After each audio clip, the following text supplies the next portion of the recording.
Hello, it is I, Trooper SJP, and this is the Academic Foxhole. And I have news. We're playing the Long Dark. Woo! Hey everybody. Hey, hi. Oh, hey. Wait, I feel I totally updated the stream though. I wait, did I update it the wrong way?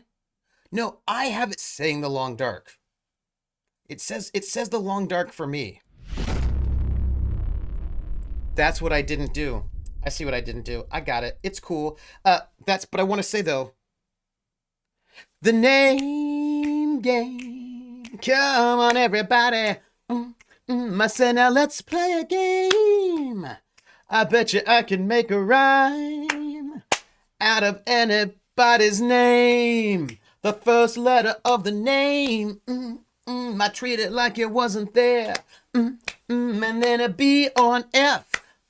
Or an M will appear. And then I say boo at a B. Then I say the name. Then banana, fanner, and foe. Then I say the name again with an F very plain. Then a fee, fi, and a mo. Then I say the name again with an M this time. And there isn't any name that I can't rhyme. Hawkeye, Hawkeye, Buckeye, banana, fanner, for fuckeye, fee, fi, mo, mock guy. Hawkeye, the name game. Woo! Hey, thank you for that resub, Hawkeye. Thank you so much. Look, hi, how are you? You all are awesome. Did you ever name game me? I did not, so I'm gonna name game you now, actually, Krellin, as a matter of fact. Krellin, Bobellin, banana, fanna, fulfillin, fee, fi, mo, melon. Krellin, the melon felon, the name game. Look, I have so many things to tell you all. I have so many things to tell you. I have so many things. So, first off, I'm in my kneeling chair today. Well, at the moment, that's what I'm doing. I'm in my kneeling chair. As you can see, my regular chair is right there. But my kneeling chair is what I'm in. And you know what? Singing is kind of cool because dancing is cool because, I'm just in a kneeling chair and that makes this kind of fun. That's what I wanted to tell you. That's one of the things I wanted to say, that it is fun to be in the kneeling chair when I'm dancing. I'm going to put together my other chair. I have another chair that I have to put together, and I'm going to put it together. I just haven't done it. Are they expensive? I don't. The one that I got one from Amazon, and I don't. It wasn't particularly expensive. I could probably let you know. Um, I actually don't think it was super expensive. Let me check. Let me check. Also, I had to do this thing. It was very irritating where I cleared all of my cookies in my cache, which means I have to re-sign into everything, and I don't love that. That wasn't my password.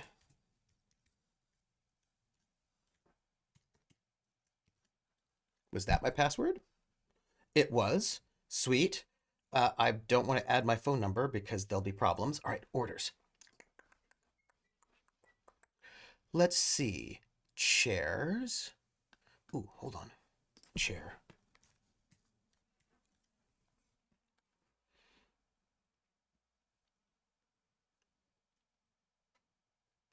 This is it.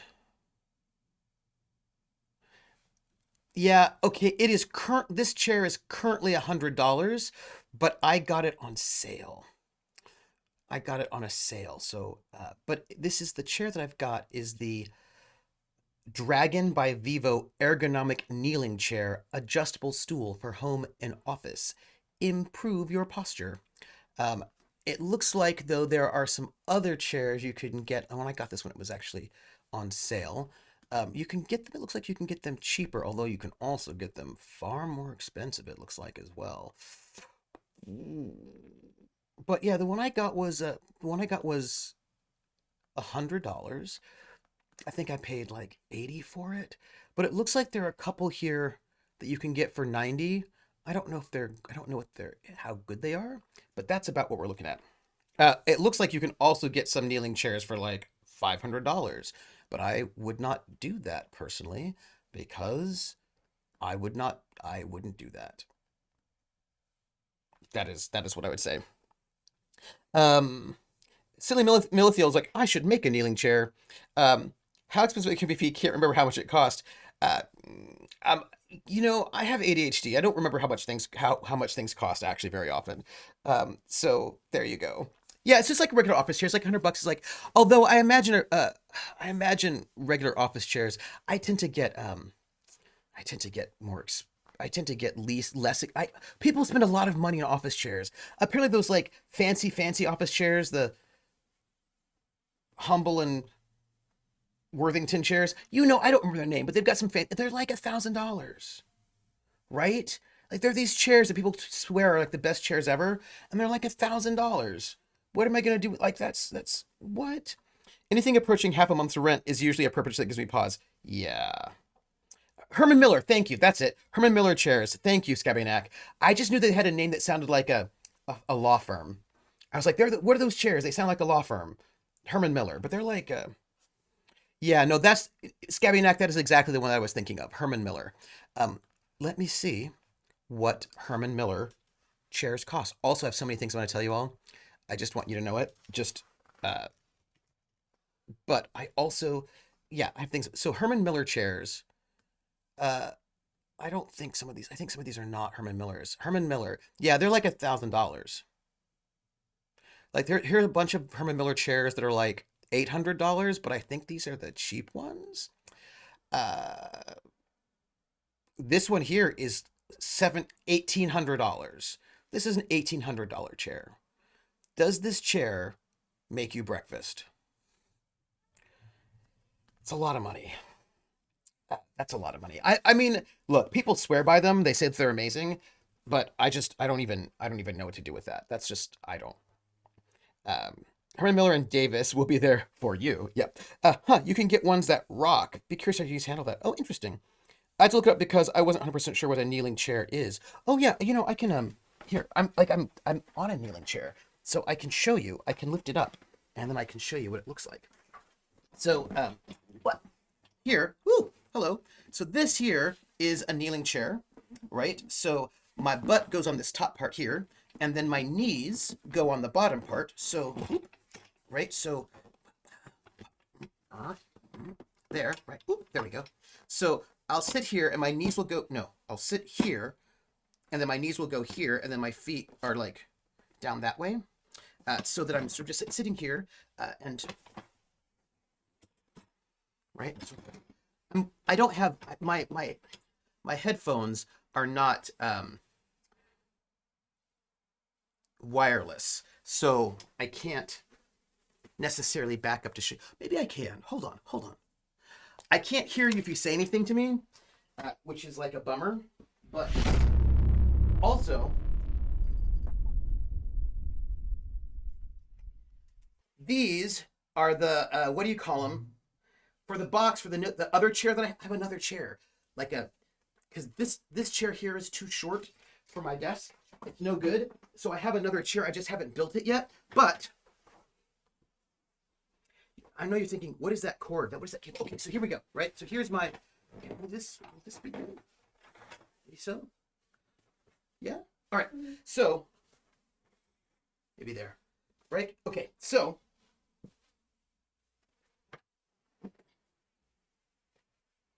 this is me. Right. So I'm in my kneeling chair right now, and right. So I'm just like here kneeling, and so yeah, I just sit here and like it gives I keep good posture because I can't slouch, right? There's no slouching. So I'm kneeling there and here I am, I'm doing my thing. This is me in my kneeling chair. And this is what I will tell you.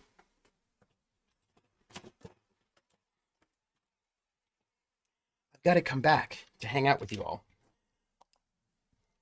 I will tell you a couple things about it. Ooh, Anna Geek. Hey, thank you for that resub.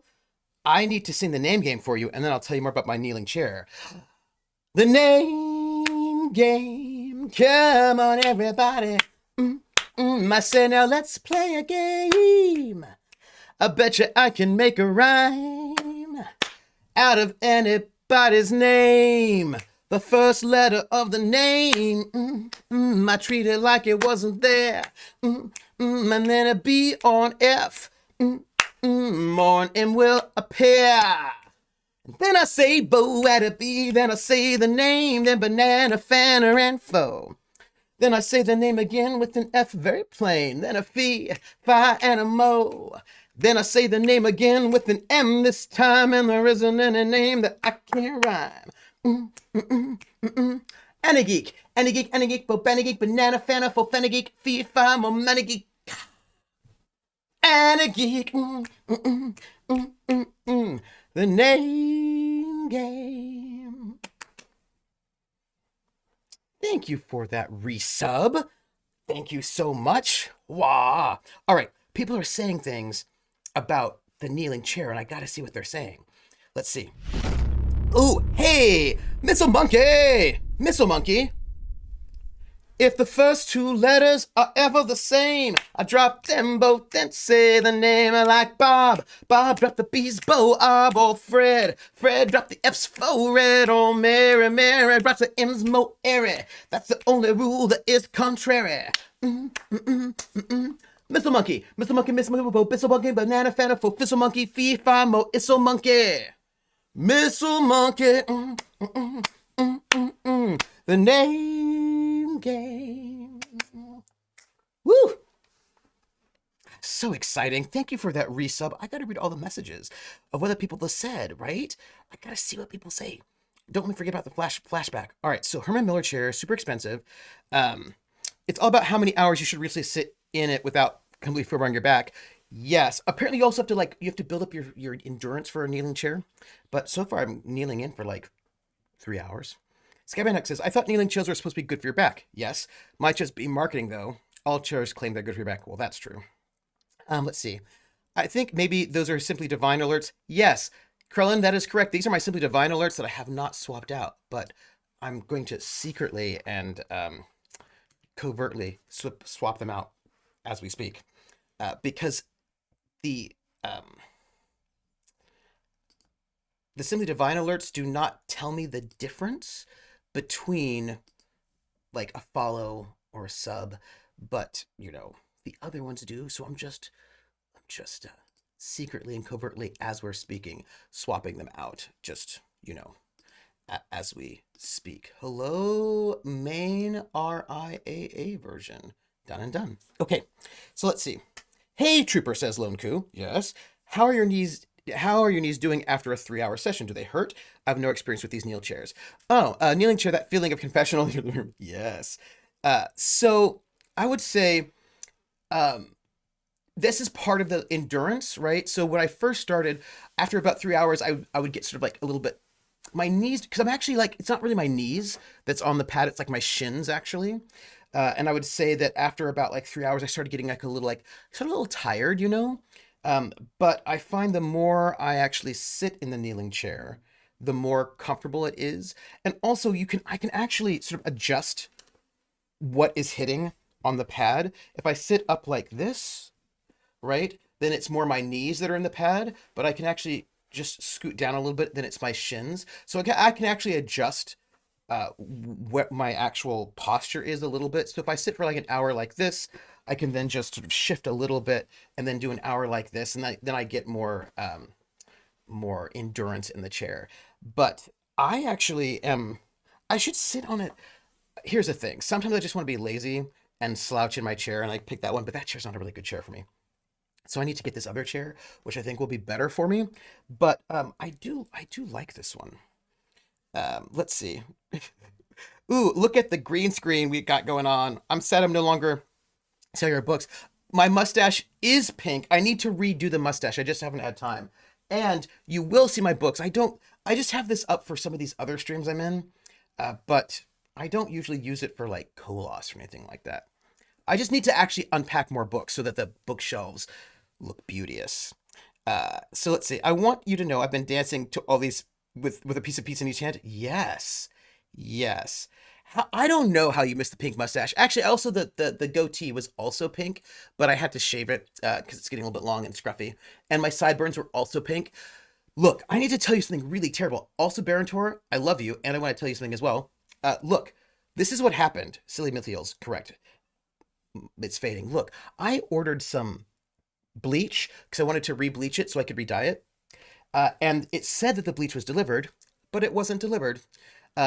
And I'm just really frustrated because at the moment I cannot deliver the bleach to my PO box. I have to deliver it to the office, but sometimes things go missing when they are delivered to the office, which is really disappointing because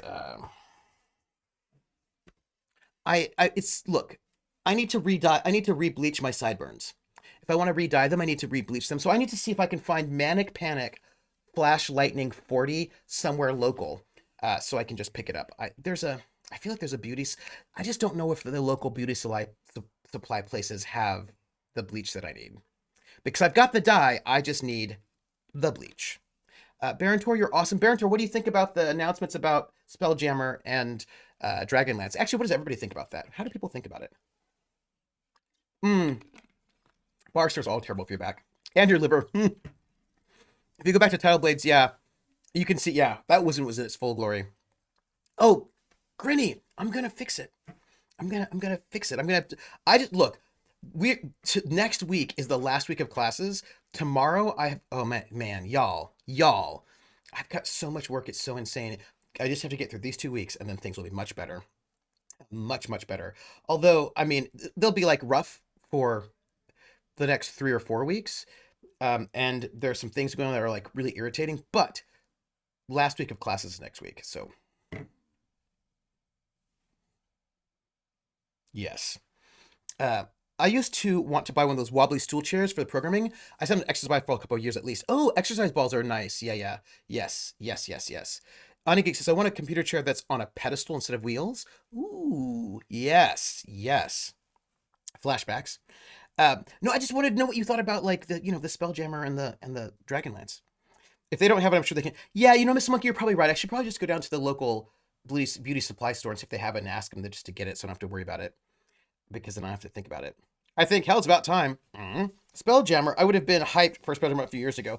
Uh, why would the thing is, Grinny, that we have a building that is where my office is, where the offices are, and there's an office that you walk down the hallway to get to the office. But sometimes they do not. Sometimes when you order things, they don't use the post office.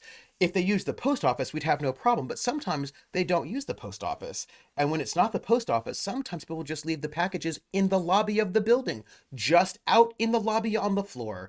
And then the lobby of the building that's full of students, sometimes those packages just go missing.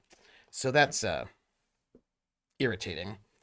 Keep moving on. Oh, time of gifts. Time of gifts. I love you. I love you. Uh, Spelljammer looks interesting. Not that familiar with Dragonlance.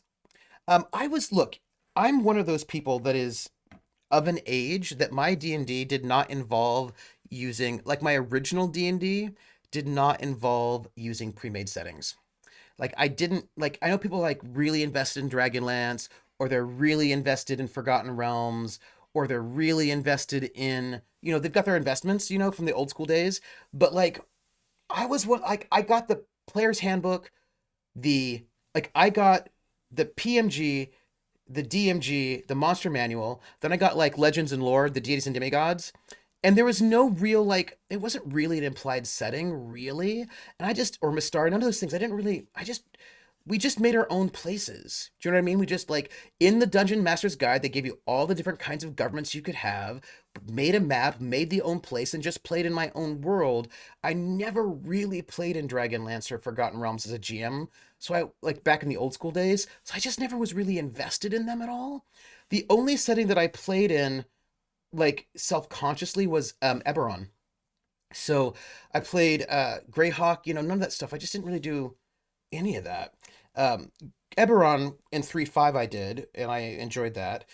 But yeah, I just am not, and most of the people that I played with back in the day, they also made their own settings. It just goes kind of like what you did, right? You just made your own setting, grabbed some modules, dumped them in your own setting, and you just kind of went on from there. So I just never ended up getting invested in these old school settings that everybody's really invested in and are very excited for them to come back. I just never did. and I'm not mad at them. I'm not like, oh, I'm so mad that they didn't make it, or I'm so mad that they did make it, or any of that. So I was just like, oh, like I just never bought those books. Mostly because I didn't have money. Like I didn't have money, so I didn't buy the books. I also didn't really buy modules. I bought maybe one or two. I think I actually have all the modules that I've ever owned. I think I still have them, and I think they're like three of them. And some of them I didn't actually buy. Like I got the ones that came with the books. Like so Isle of Dread, which came with the expert box. The one that came with the basic box, I had that one. I've got I've got L2. There's this one like I've got this one that's part of like the uh, it's like a one with like a woman who's a like a magic using woman like with a wand. I think she's evil. And then I've got the Lost Temple. Yeah, that's about it. Like I just didn't really buy modules, and I didn't really buy setting stuff. I just bought the core books and went forward from there. That was my life. So let's see. What am I looking at? Beatrice says, "Ooh, that. I think they're copying the Goodman game setup of making really nice box sets, which is good. I think offering it in an all-in-one is a good idea. Yep. As far as Dragulence, not much info yet behind. There's a battle game is.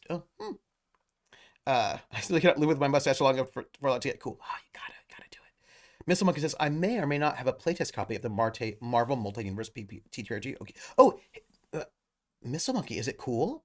How do you like it? Is it good? Say more.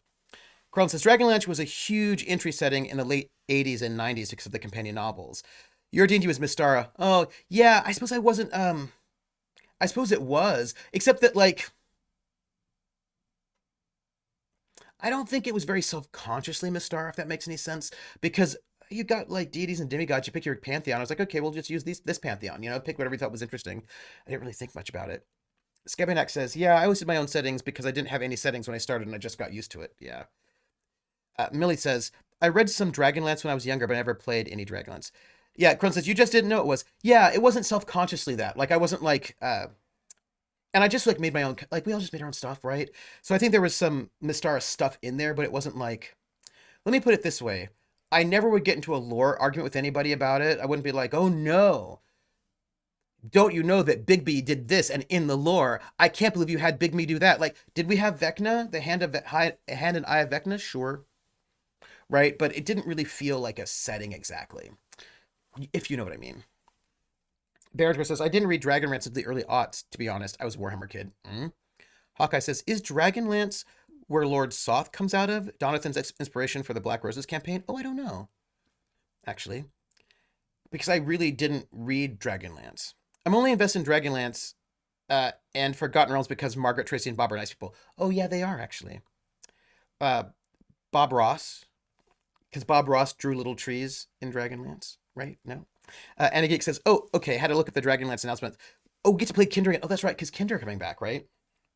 Although I always felt like, am I wrong? Am I wrong? Am I wrong? I always felt like Kinder were basically like a nod to ElfQuest or vice versa. They felt very ElfQuesty to me. No, yes, no, no, yes, yes, no. Forgotten Realms with Ed Greenwood. That was Krellin. Scabmanak says, the one setting I did have was Dark Sun. I could never convince people to play in it. Oh, I would have played in it. Critwitch says, I wanted the Dragonlance campaign books to flesh out the books. Never did it, though. I got into the series later. Millie says, yeah, I never did other people's settings until I left D&D. Basically, until I started Shadowrun. Oh, interesting, interesting. Oh, Salvatore, yeah. Flashbacks, got it. Missile Monkey says, I don't have the book yet, my friend. Picked up yesterday. All right. Crohn's. Yes, Soth was from Dragonlance. He's the tragic character whose vices cause a cataclysm. I have a question about that. Millie says, I always wanted settings that weren't available. I wanted to play Thieves World D&D because I love the anthology so much. Oh, Crown says, Kinder are visually ElfQuesty, but I don't think ElfQuest elves are a monoculture. No, they weren't. They weren't. ElfQuest. Man. Anna Geek says, not sure, but Kinder are little wanderlust geeks that are kleptomaniacs. Yeah, so I didn't personally read ElfQuest at the time, but one of my best friends was a huge ElfQuest fan, and she had all of the original comics, you know, the black and white ones, and then her mother burned them all because her mother thought that the ElfQuest books were satanic, it was a satanic panic and burned all of her D&D books, all of her original ElfQuest books, and all of her original first print um, Teenage Mutant Ninja Turtles. She was into the the original ones, right? Before they had, like, when they were all just, red bandanas and all that. Yeah, burned all of that, burned it all. And but like when she was out of school, so like we were in school, she went home and everything was like on fire. She came in the next day and she was devastated. We were in middle school. I was like, oh my gosh. But I remember her bringing in her ElfQuest and showing me her ElfQuest. I remember thinking, my favorite elf from ElfQuest, knowing again that I did not read it, was Tree Stump, because Tree Stump had a beard, and I was like, elf with a beard, love it. I'm into it. There you go. Yes. Ed Greenwood is a very grandfatherly guy. Talked to him and somehow 2 hours went by. Oh, that was Missile Monkey. Valtiel says, all this D&D is making me want to play D&D. Fair. That's how they get you. It's like drugs. Barentor says, I've read all of ElfQuest. It's interesting. I did actually recently, Barentor, I did get, they've collected the ElfQuest in trade, in like big paperback novels, trade paperbacks, and I actually got those so I can actually sit down and read them, which I'm hoping to do in the summer. Schmelzer, hey, Schmelzer. Krellin, oh my God, Mom, those things would be worth at least 5. I know. And here's the thing. At the time, I don't think a lot of people were thinking they'd be worth a lot of money, but I was, I knew that they would be worth a lot of money, not because I was smart or psychic, but because my dad told me the story of how his mom threw out all of his baseball cards, his Mickey Mantle, all that kind of stuff, which would have been worth huge amounts of money. So even as a little kid, I was aware of the fact that some things might go up in value. So even though I didn't know for certain if ElfQuest or Teenage Mutant Ninja Turtles would, I had the sense that they could, right? And so that burning them was a bad idea. Also, they weren't her comic books to burn. Do you know what I mean? Anyway, that's all I'm saying about that. I just thought that, the book, like, it's for so many reasons. Millie says, or like Angel with a Sword, which I can think of an anthology series names. Oh, yeah, yeah. Oh, But Brookring is wrong, guys. You should read them. Yeah, no, and the things I remember reading 1 or 2 of the issues. She let me some to read, and I read 1 or 2, but I need to read the whole thing. I was huge. I would read my mom's anthology. She had a couple of like horror anthologies that I would read. Baltail says, sketchy guy in a trench coat. Hey, kids, want to buy a player's handbook? Yeah. Ooh, in the Navy? That was Millie. Scabby says, yeah, my dad owned a lot of the early Marvel comics. Grandma tossed them when he was in the Navy. Yeah, like, why do you toss your kids' stuff? Don't toss your kids' stuff. It's not your stuff, it's their stuff. Right? Come on. Hey, Lightning Invoker, how are you? Krellin says, ElfQuest and the original TMNT was also before interest caught on with the idea of collectibles. Yeah, it was, but I remember thinking, you know what? I bet this will be worth a lot of money. But okay, let me just, for the record though, even though I did say I bet these will be worth a lot of money, I also collected a lot of weird things that would never be worth a lot of money, because I just sort of, I collected pencil lead. Do you know what I mean? I wasn't collecting that for money though. But I like just weird stuff, man. I collected pennies for a while. Like I had a friend of mine who was like a coin collector, and he showed me these really cool like cardboard coin flaps, which had, basically the thing was that try to get every penny from every year that was ever minted, and like he was trying to collect them all to get every penny, and he's like, some were really harder to get than others. And I thought that was pretty cool. I thought that'd be a neat thing to do, although I never did it. But yeah, I was kind of like into collecting in a non systematic way. Like I think I still have, if I actually have them, I have some Beatles cards, right? I have some, like, yeah, I was getting some collectible stuff that I thought that I was pretty sure would be like valuable later. I was into it. I was into the knowledge of it, but I just was never systematic about it. You know what I mean? Um, let's see. Carissa, nah, but if you had a spare deities and demigods with the film in it, yes. Anna Geek says, I wish I still had my D and Angels comics. There's only 6 of them, and if you had all of them, they're worth around 500K. Whoa, Anna Geek. Whoa. I will say, I tended to collect comic books that would not appreciate in value, because I didn't tend to read the things that would become more valuable. The things I liked, I have never liked the things that were popular in geek spaces. So like, I wasn't reading like the X-Men when they first introduced Wolverine or whatever, right? I was reading Warlord and Arion, Lord of Atlantis, and Amethyst, Princess of Gemworld, and House of Secrets, and House of Mystery, and The Witching Hour, and you know, things that just were probably not going to go up in value because people were not the Spectacular Spider Ham. Although maybe, I don't know. DSB says, hey, how you doing? Trooper, your dad's baseball cards are a pretty good justification for your hoarding tendencies. Right? Yes. Krone says, so those things are actually worth something rather than the collectibles that came out. Oh, that's interesting. Scabby Neck says, now I have hundreds of comics carefully stored with worth cover price. Yes, me too. I have hundreds of comic books that are worth cover price because they were not the ones that would go up in price. Millie says, Merovingian Nights, the anthology that started with the novel Angel Sword. Oh. Hawkeye says, hence why we still have all of the Disney VHS tapes we bought for the kids. Bonnie's Barbie stuff and Williams Thomas the Tank Engine back when they were all wood. Oh, that's cool. Speaking of that, those VHSs, people who kept their VHSs of Star Wars, I'm sure, are really happy because then, you know, Lucas re-edited those things. You can't get the old ones anymore, right? Anageek said, I did that with nickels, even had some misprints. See, that's really cool. I always wanted to, like, just actually get in them and get all the pennies and nickels. I thought that would have been cool. Scabbynack says, did you know the people involved in the auction scams that led to the coin bubble of the 80s are currently involved with all those graded video games going for record price? Oh, I didn't know that. Scabbynack, that's so interesting. Missile Monkey says, the last time I checked my father's bad copy of The Death and Rebirth of Superman, there are cars worth less. Oh, wow. I still have The Death of Superman in its original bags, but I just figured that thing would never actually go up in value because they printed so many of them. Like, it was so obviously a cash grab for, like, this is collectible. I mean, like, I have 2 of them somewhere. I just didn't think they'd actually ever go up in value, really, because it just felt like they printed a lot of them, you know? I do have them. I still have them, though. I think the coin bubble was the 80s. Octobriana. Rissa says, Trooper, I have a real-life thing with some angle hearts at your 9. Will you be preparing to Yes, I will, actually. I will. Yes. I'm actually going to go into it now so we at least have it up. So that, you know, we have it up so I can tell you the other things.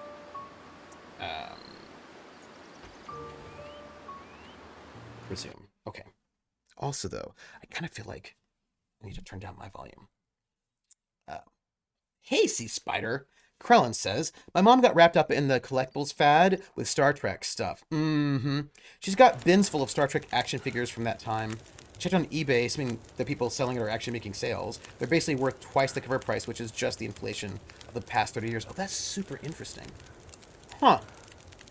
Hold on a second, let me do that.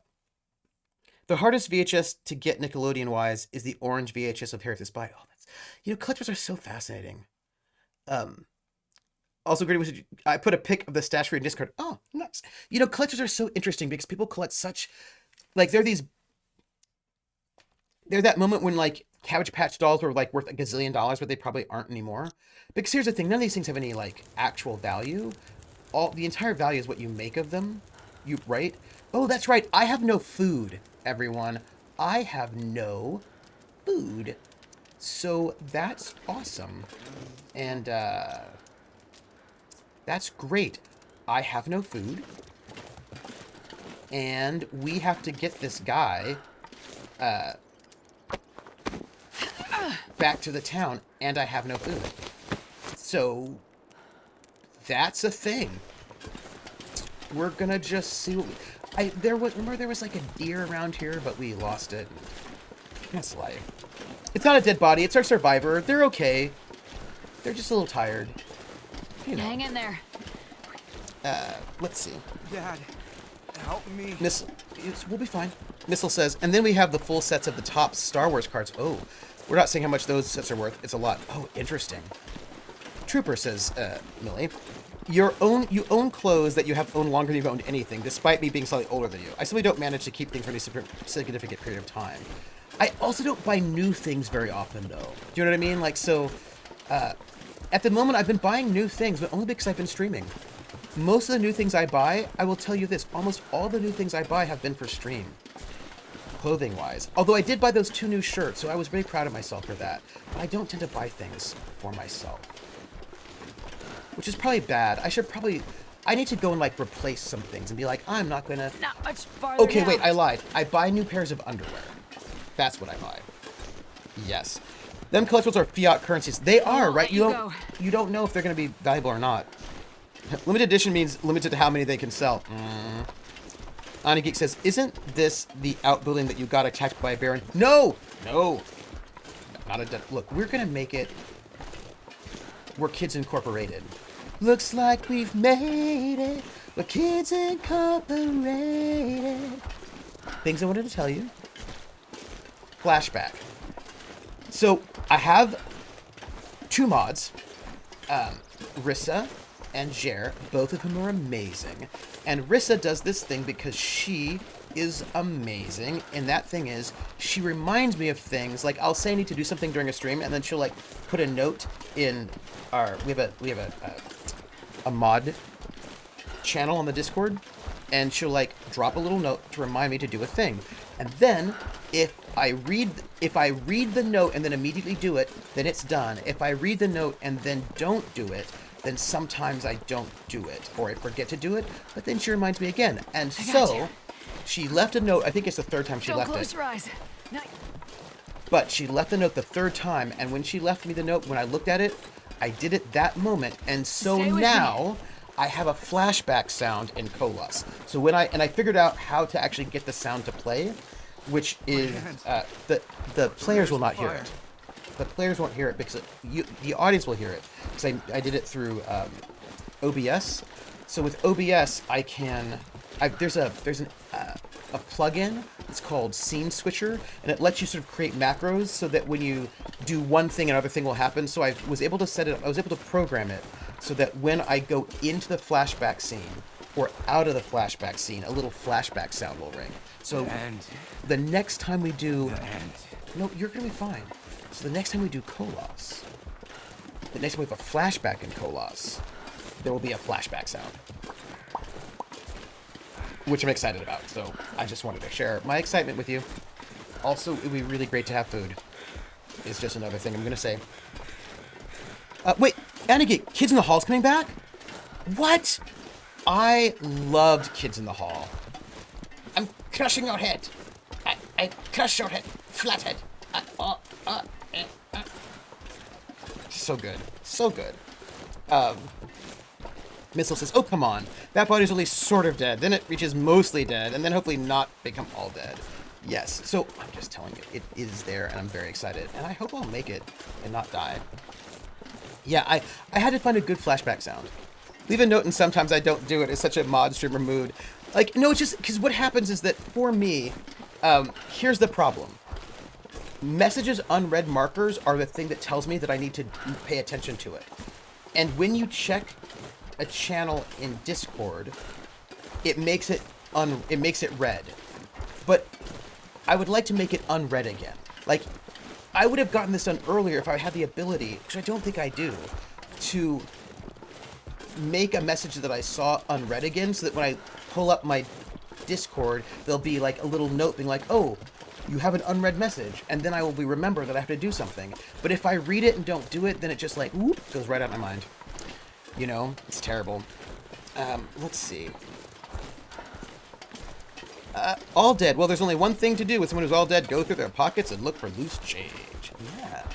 Millie says, I'm trying to think what the longest I've owned any of my current possessions is. Maybe my rain jacket is pre-2011? I'm pretty sure it is. Probably as old as 2008. Yeah, no, I got some old stuff in there. Yeah. I mean, the sepia filter is great, but it was missing something. By the way, Trooper, Colas is tomorrow. Oh man, I haven't told you how much I've got to do tomorrow. It's really ridiculous, actually. Tomorrow I've got a thesis defense, so I've got to read this thesis tonight. And then after the thesis defense, I have got a job talk I've got to watch. And then I've got an interview with this organization that helps marginalized people do music called the Marigold something something. And I noticed that they don't have any music historians. It's like supposed to teach people about music, like marginalized folks, and give them things. It's supposed to be really important, but there's no history. It's all performance and yoga. And I was like, I emailed them. I was like, hey, you're doing this program that's supposed to help folks, but you have no music historians. And I said, like, I will volunteer to give a guest lecture for your like summer music camp or whatever, because come on, like there's got to be some music history. That's ridiculous. So I'm gonna have an interview with them on tomorrow as well, and then also, so it's like a big full day. That's what's going on. Yes. Let's see. He didn't say true love, he said to bluff. To blave. Kids in the hall. Yeah, so good. Let's see. I'm crushing your makes me laugh every time. Me too. It really does. So good. Annika says, I saw the announcement and I actually ran through my apartment. That makes sense to me. I understand that. You can mark messages. Can you? Really? DSB! The sky. If that is true, So bright. I will have to do it because that is how I get things done. Unread markers is a reminder that I need to do things. Schmelzer says, I think the oldest piece of clothing I own is a t-shirt I bought at the second concert I ever went to. It has to be like 2002-ish. Rissa says, right-click the message and choose mark unread. Oh, well then I will do that. That will make my life much easier, as a matter of fact. Not much farther now. Yeah, it isn't much farther, but I would be really happy if I could get some food. You know? You know? Alright, so I have more news. One, the first news, sound effects. Second news, which I said last Thursday, but I'm going to say now. Dude, y'all, I really miss the Outer Worlds. I need to play that again. I need to play that next Saturday. Wait, there's going to be a Saturday that I cannot stream. I do not think that I've updated the calendar for it, though. I think it's like the last Saturday in April I can't stream. Do you notice how the wind slows you down, by the way? I'm going to just make a note that when the wind is blowing against you, it slows you down. And it fatigues you faster, makes you hungrier, which I think is pretty cool game design, but I do not appreciate that it's slowing me down right now. Because, I don't need to be slowed down. All I wanted was to go home. Sorry. I have some t-shirts that are at least 17 years old. I hear you. The easy questions are so nice. Why can't work be like that? Right? That's coming up soon, Trooper. That's a week from the day after tomorrow. Yes. What do I... Come on to my house. Come on to my house, come on. Come on to my house, come on. Come on to my house, I'm gonna give you candy. Come on to my house, I'm gonna give you everything.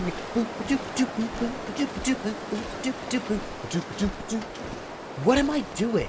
Thank you for the raid, Atomica. What were you doing? Fire. What were you playing? Everywhere. Tell me what was going on and how your stream was going. Don't close your eyes. Let me know. No. Also, I'm smelly right now, which is not optimal. And I am kind of far from where we need to be. I hope we can make it.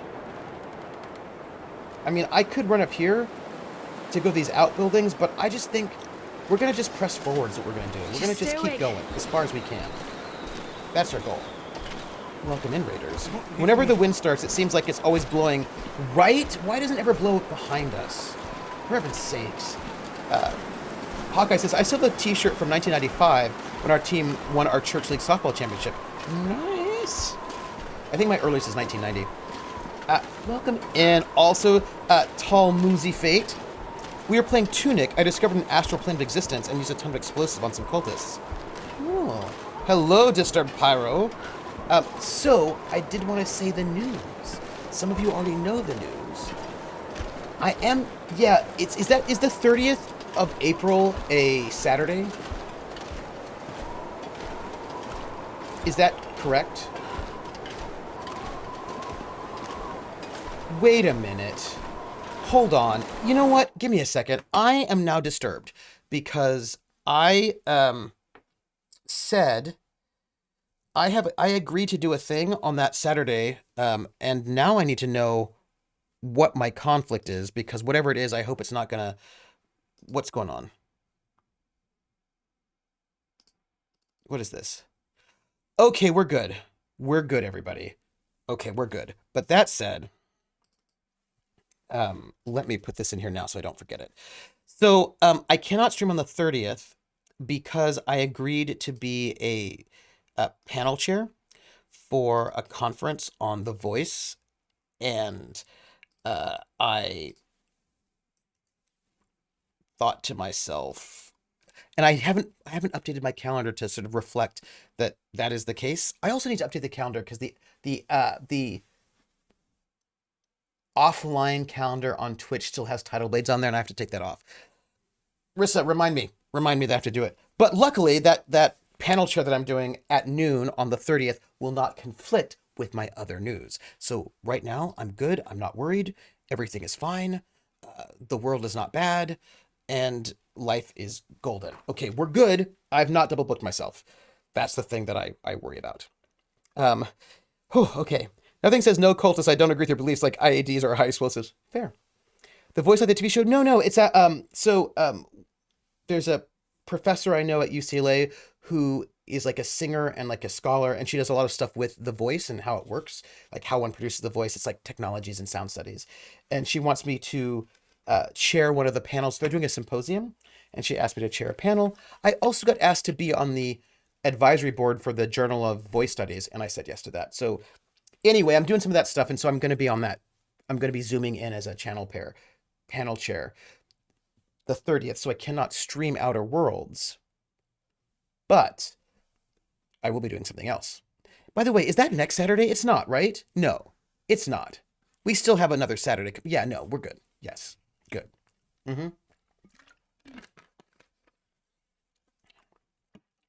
Huber is so addicted to being overencumbered, it's now gotten into a schedule. Maybe. Ooh!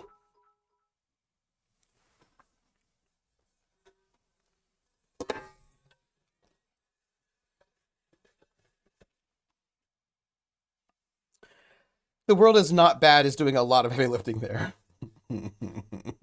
Reminder about it. Thank you. Will there be Outer Worlds this weekend? Yes. There should be Outer Worlds this weekend because also I really miss the Outer Worlds and I want to play it. So I'm going to say yes. Yes. Yes. Atomica. You just donated bits. And I want to thank you for those bits. But how do I thank people for bits? There's really only one way. And that is by singing We're in the Money as sung by Ginger Rogers from the film Gold Diggers of 1933, which means I sing it in Pig Latin. Irway hey the anime. Irway hey the anime. Iwayat galeat wayat wayixti utet galeang wayo. Irway hey the anime. Either I skays are ani say. Old man the Asian pray we are a hoodre was the young rayo. Iwe ever eat red layans lay, ebway ed brayans lay ute day. And we see the end, the Lord will look like the eye guy or indeed the IA. We're in the money, we're in the money. We've got a lot of what it takes to get along. So excited about that. Thank you so much, Atomica. I'm thanking you for the bits, but I'm really thanking you for the excuse to sing in Pig Latin. You know, because that's what it's really all about, I think. Yes. Is there any chance of a banjo with Outer Worlds? Oh, I don't think so, because I have not slept in a couple of days or been able to practice. Maybe. We'll see. If I do, it'll have to be something that I have down pretty pat that I don't have to really think about. We'll see. We'll see how it goes. I've got to get through these next 2 days. That's the big thing I've got to do. A person is smart, but people are stupid protoid creatures, and you know it. I love people, though. I want my followers to hear that. It's possible. It's possible. Will there be outers? I'm going to say yes. Citation needed. Well, we'll see, right? Men in Black. Oh, yeah. Hey, Motis, Ukraine the best. Oh, thank you. Do you know my father's family actually are Ukrainian Jews. They're from Odessa, and they came to the United States during the 1890s because of the pogroms. So actually, I have like a background that involves Ukrainian Jewry in my background. So yes, boom. That's what I want to tell you. What did I want to tell you? We're gonna get back to the game, but oh yeah, I wanted to tell you what I was doing. Some of you already know, and the official announcement is not out, so I need to go and make a poster and send it all out and all that good stuff. But and I can show you even more. So I'm going to be running an RPG on Saturday the 30th, April the 30th, from 4 to 7 p.m. Eastern.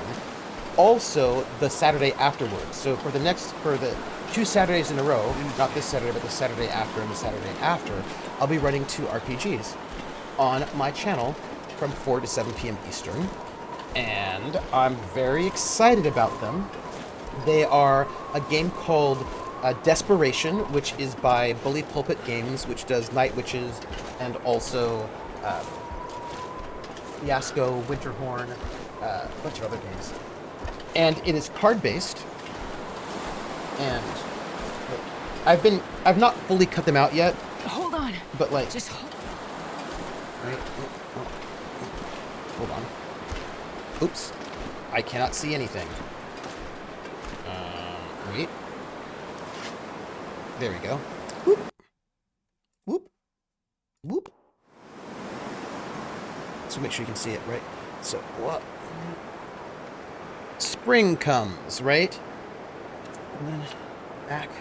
Spring comes. Survivors, speak your truth. Or... Falling. Just falling. Oh, excuse me for one moment. Let me do that. Is everybody okay? It's fine. Give me a second. So this one here, right, is this is a winter card. And on the back, right, it has some text, which is rot. I'm looking at a crib full of rotten corn and barrel after barrel of wet wheat, barley, sorghum, millet, all moldy and ruined.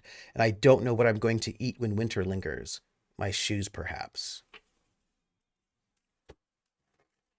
Said in 1888, during a terrible, terrible blizzard, which actually happened, like a historical, right? An actual blizzard that happened. And I think a lot of people are going to die. It's called, like, they call it like a lyrical gothic game that's sort of very dark, emptiness. And that it's like, they say it's like the survival horror without the survival. Here, this one here, this is Hell. In the back it says warmth. Well, I set a home on fire. It went up in a rush like it had been waiting for me. I burned it down and someone died screaming in there, and I felt warmth for the first time in months. Put them in the dead house and speak your truth.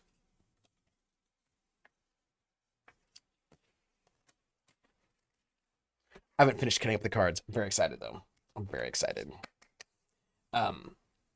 Would you say it's a historical? The monkey, love it. Love it. What do we have here?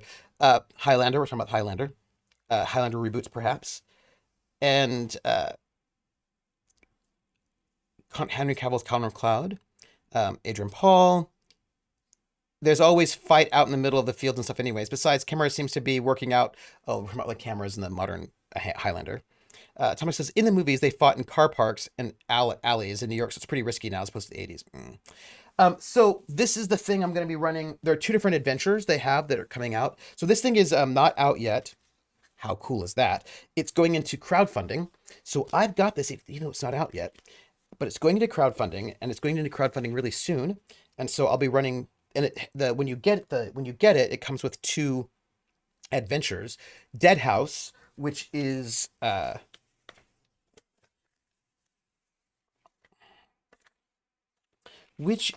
set in, give me a second so I can find it.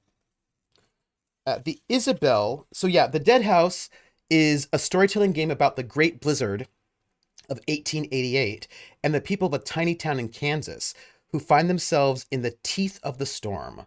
A prairie gothic storytelling experience steeped in actual history.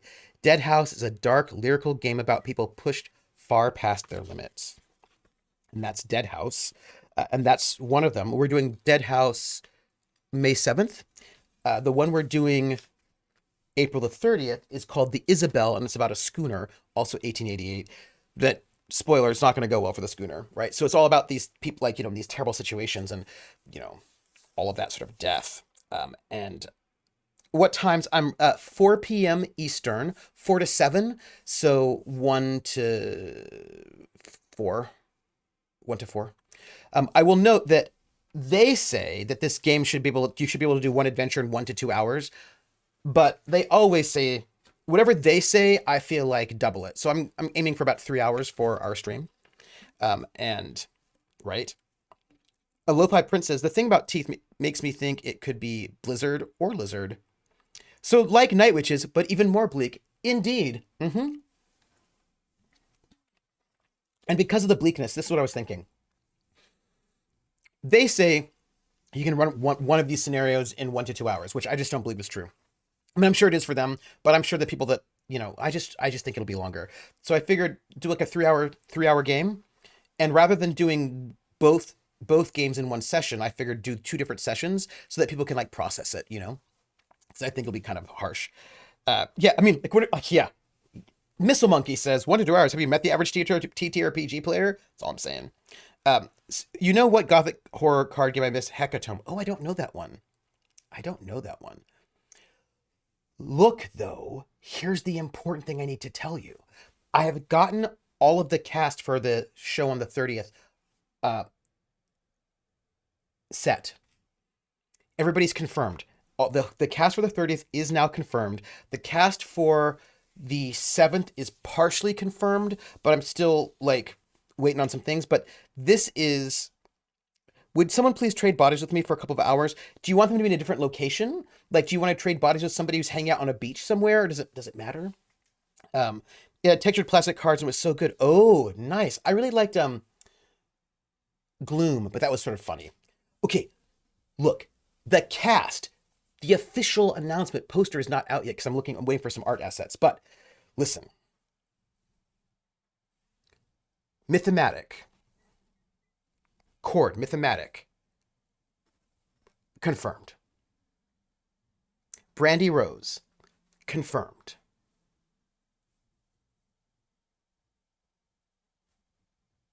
Draconics. Confirmed. The Strix. Confirmed. I didn't think that I could ever get the Strix to be on one of my shows because, like, the Strix is like the Strix. She's the Strix. She's the Strix. She is the Strix. But I was like, you know what? Let me just ask. You know what I mean? I'll just ask. And she said yes. And so I'm going to have Strix in one of my streams. And I kind of can't handle it. I'm a little bit freaking out. I kind of can't handle it. Like, I'm sort of like inside, I'm doing this. Like that. Whitney, the Strix. The Strix of Whitney Beltran of Bluebeard's Bride fame. Yeah. So I just want to let you know that I've got Draconics. I've got Mythomatic. I've got Strix. And I've got Brandy Rose. I'm very, very excited. That's so cool. Curl says, I never get asked to be on cool streams, probably because I don't stream and I don't have a camera and no one knows who I am. Mr. Mike, players will focus on a single instrument NPC for 2 hours. Yeah, right? So this is what, like, I'm just like, oh my gosh. Millie says, I don't even care. I overdid it this morning. I feel like my arms are going to fall off. Oh, I just like to be able to take a shower, maybe make dinner without worrying about hurting myself or close. Oh, I know when you're that sore that just moving it all hurts. Yeah.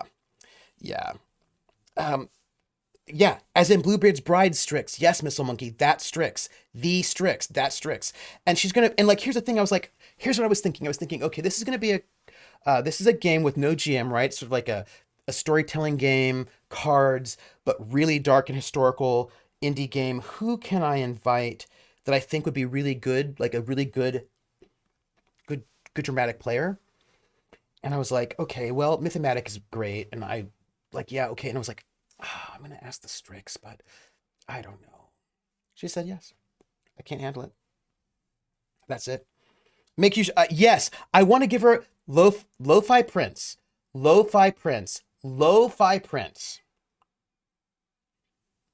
Point one. Love. Why love? Because you made me think about the weekly affirmations. She is a sparkly, intriguing hedgehog. I'm gonna give her one. We're gonna have to do one. That'll be really great. Yes. Thank you for tossing into tabletop musings. I want to thank you so much, Lo-Fi, for that memory. Thank you. Um, Thank you so much. Also, if you remember, happy birthday, Lo-Fi, happy birthday. Happy birthday, Lo-Fi, happy birthday. Your friends say,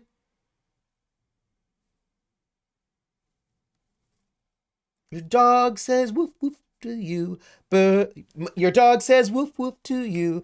Birthday. Your dog says wahoo. Birthday. Dog. Lo-Fi. Lo-Fi. Happy birthday. Happy birthday. Feliz cumpleaños. Lo-Fi. Yeah. I wasn't Platypus a special? I don't know what the weird noise. I think it was. And I also think she had a spreadsheet for those. What is even more line? By the way, I was listening to the Happy Birthday song again recently because it's amazing. And if you have not heard it, you know, here,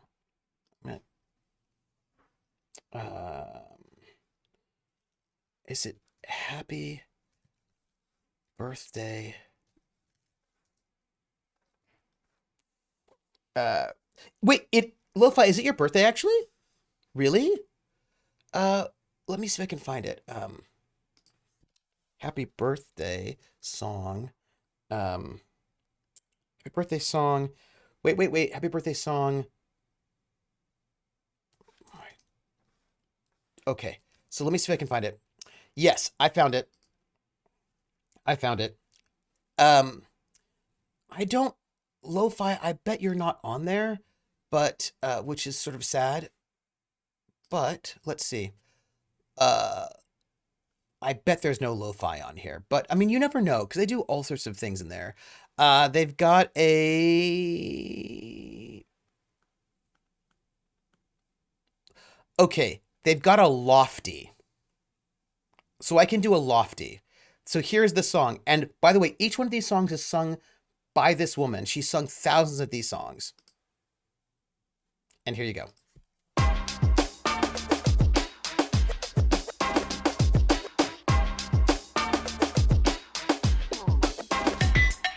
Happy birthday, Lofty, happy, happy birthday. Happy birthday, Lofty, happy birthday. Happy birthday, Lofty, happy, happy birthday. Happy birthday, Lofty, oh yeah. Feliz cumpleaños, Lofty. My dog says woof woof to you, Lofty. My dog says ah woo. Lofty, birthday, birthday, Lofty. Happy birthday, Lofty. Feliz cumpleaños, Lofty. Yeah. OneHappyBirthday.com. So go to onehappybirthday.com, number one, not the spelled out, and there are thousands of those songs. Same song with just different names. And there is not like just one name. There's like thousands of names. Same song, just a different name. And this woman sings it every time. Like it's not automated. She just actually sits in the sound booth and she records that song over and over and over again. Thousands of times. That's what I wanted to tell you. Missile Monkey, I actually think this song is in the public domain. I do not think that they've copyrighted it. I think that they have it in the public domain, so I think you can do it. I think it's completely legit. At least it should be, because I think it's in the public domain. I don't think they've copyrighted them. I think they're like, use it however you want. So I feel like it's legit. Y'all, I just wanted to tell you about the awesomeness that is the cast that I've got coming on. Yeah, I'm pretty sure they're all public domain. So, right? I'm so excited. I'm so excited about that. What else I wanted to tell you? I turned down the volume a little bit. It seems kind of high to me. Hold on, that still seems kind of high to me. I feel like my volume's too high. Let me turn this down. Hello, better. I feel better about that. And I'm going to turn this down a little bit. I feel better about all of that. Those are my feelings. Those are my feelings. Hello, Atomica. Yes, okay. And well, you can We're claim it's making good educational. time. You are a college press after all. You would think. Speaking of which, one of the things that's on my list, my to-do list, is to... May I tell you something? So, if you watch Kolos here on Twitch, you'll know that I have Marion Harris singing St. Louis Blues as the pre-show music. That recording is from 1920, which means it is now in the public domain. But it always is muted. They always mute it as like being copyrighted music. It is not in copyright anymore. Hang on. The recording Just is stay now in the awake. public domain ever since July 1st, and I still get struck. And so I was going to go and appeal it. And yeah, I think that's smoke clouds. So I wanted to go and appeal it, but they give you 4 options for appealing. Option 1 is, I own this music, it belongs to me, I wrote it, which is not true. Option 2 is, I have licensed this music, which is not true. Number 4 is, this is not the music you're thinking of. Like, this is like you said it was this, but it's actually not that, but it is that. And then number 4 is, I got you. this is fair use. The problem is, it's neither one of those 4 options. It's in the public domain, so it's not fair use. It's not that it's the wrong music. It's not that I have the licensing or that I wrote it. This We're is making good in the time. public domain, but none of the 4 options are public domain options. And so I'm not quite certain. I want to appeal this, but I'm not quite certain what to do about that because Hang in there. none of, and you have to like affirm by like, I do hereby swear under getting in trouble. Oh, I've never been across this bridge before. Oh, that's cool. Hey, new location, everybody. Nice. We're not in the best spot right now because he's getting very cold and I'm getting hungry. We have no food and this wind is just wrecking us and we still have quite a bit of a distance to go. So I'm just like, We're making good time. yeah. Yeah. Oh, you know, I should save. Thank you. Let's save. Let's save. I think I license this as the closest to the public domain. Maybe. Because you license it for $0. Because oh, that might be smart. That might be smart. Maybe I could do that one. I don't think this is the Bear Bridge. Can't use it for free under the fact it's public domain. Yes, I can, but it's still getting muted, right? That's the problem. My family. It's still getting Hang muted on. because it's just automatic muting. But it's in the public domain now, so... but what I think I need to do actually is I need to actually I need to mail them. Because I had an idea. So you know how I paid, like, money for the lawyer to get good language to appeal if I get struck under fair use for educational purposes, so that I can do some musicology lectures on stream again, because I really want to, because the summer's coming up and I really want to do that. And I realized that the best thing I can do actually is appeal the muting that I got on that first lecture. So you know, if you try to go onto my Twitch channel, the lecture that I gave on music and civil rights is not up. It's not there anymore. It still exists. I've unpublished it because it got muted back in the day, and since then the RIAA went wild, and I wanted to keep it unpublished so I wouldn't get in big trouble. But what I thought I could do is contact them, if I can find the right place to contact them with the language I got from the lawyer saying, hey, I'd like you to unmute this because of fair use, but also let me talk to you because I want to do more of these, and I want to make sure Twitch, you and I are copacetic, and if things get weird, you've got my back. Here's my lawyer's language. So I think I want to go and use my pre-existing stream as a bit of a test. We can make it. Look, that's where we're headed. We just have to get there.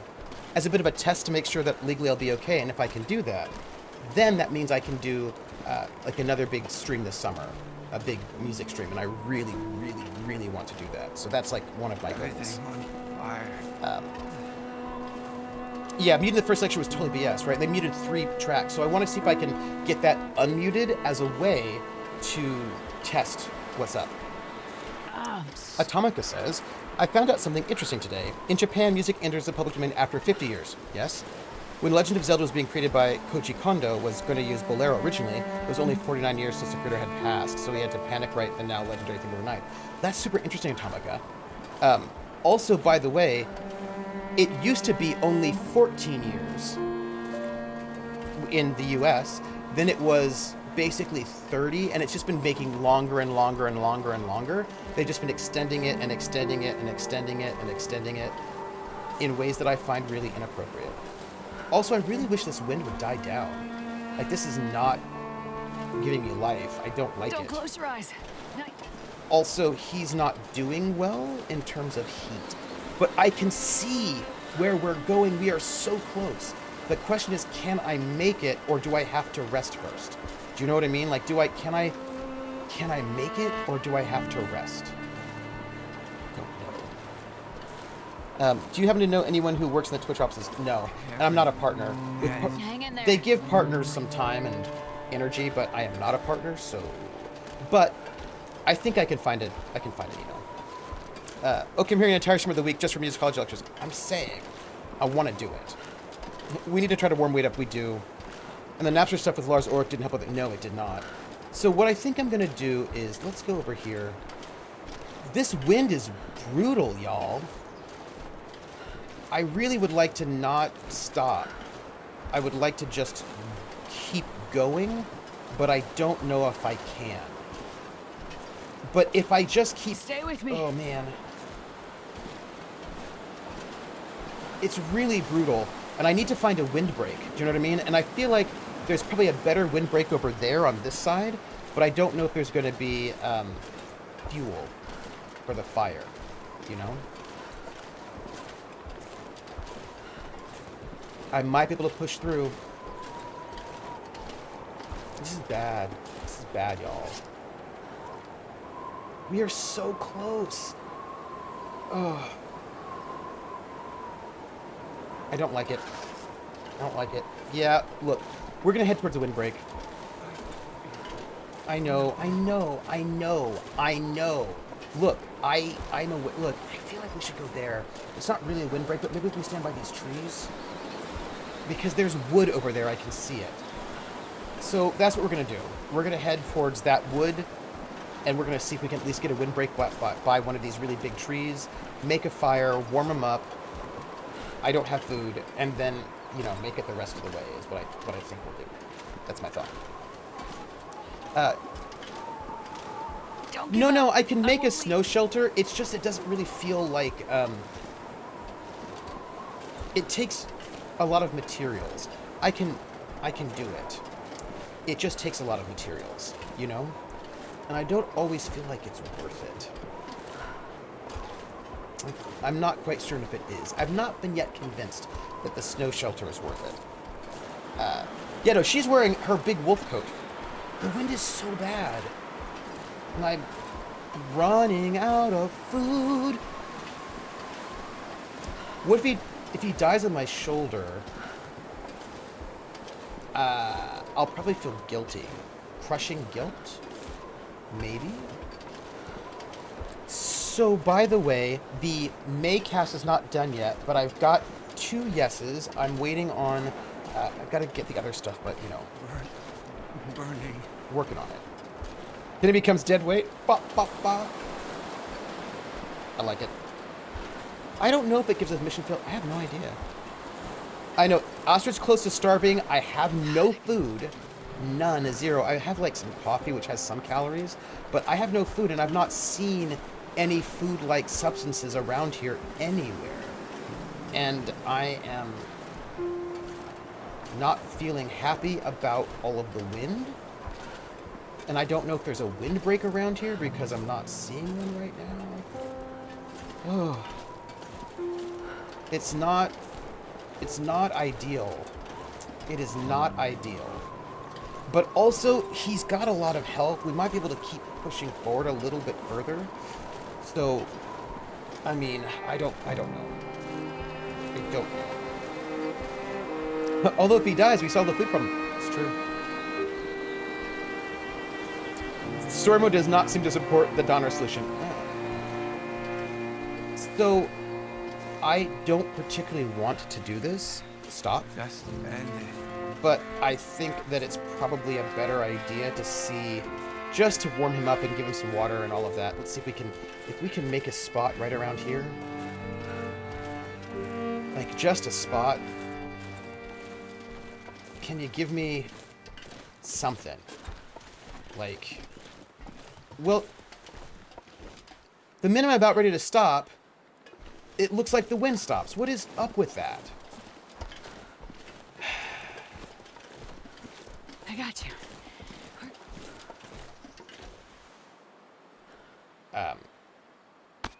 I think that's a Here you bit of go. shenanigans is what that is. All right. Oh, I don't have fire supplies. Okay, well, that's great. I need tinder. Luckily, we stopped at a place where there are sticks everywhere. Oh my goodness, people. Are you okay? Okay. Don't freak out on me. I know that it looks like I'm just leaving him. I'm not. I'm picking up some sticks. I thought I had some... Look, my life is hard. He just is not allowed to die while I'm picking up stuff. It looks real bad, doesn't it? Looks like I just abandoned him. I have no food. But I have some tea and I think I have some coffee, so I think that'll give me at least a little bit of calories for the moment. Tinder, why are you thinking about dating at a time like this? It's a good question. Humans with the weird food solutions. All right, let's... What do I not have? Okay, I don't have tinder. All right, I need to make tinder. Okay, let's make some tinder. It won't take me very long. It's getting late. Oh my gosh. Okay, great. I'm going to make a fire right about now. Let's go. Let's make this fire.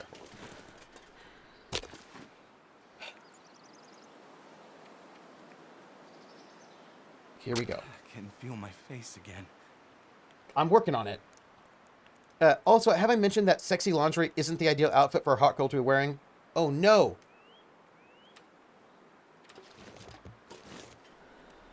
Let's see what we can do.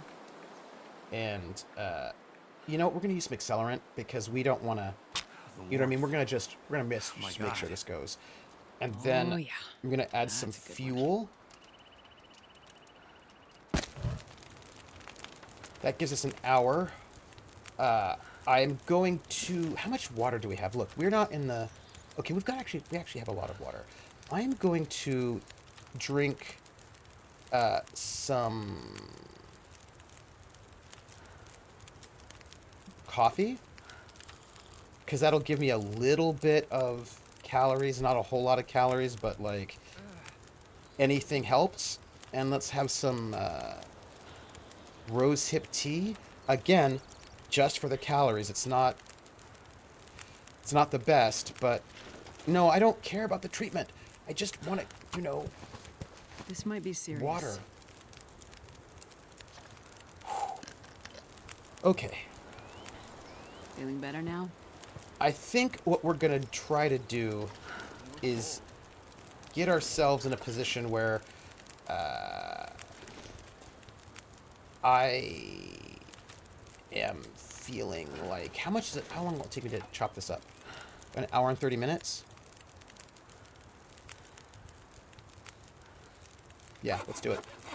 Oh, I probably should have done that because I don't have Sun is food. setting. It's gonna get a lot colder soon. Great. Awesome.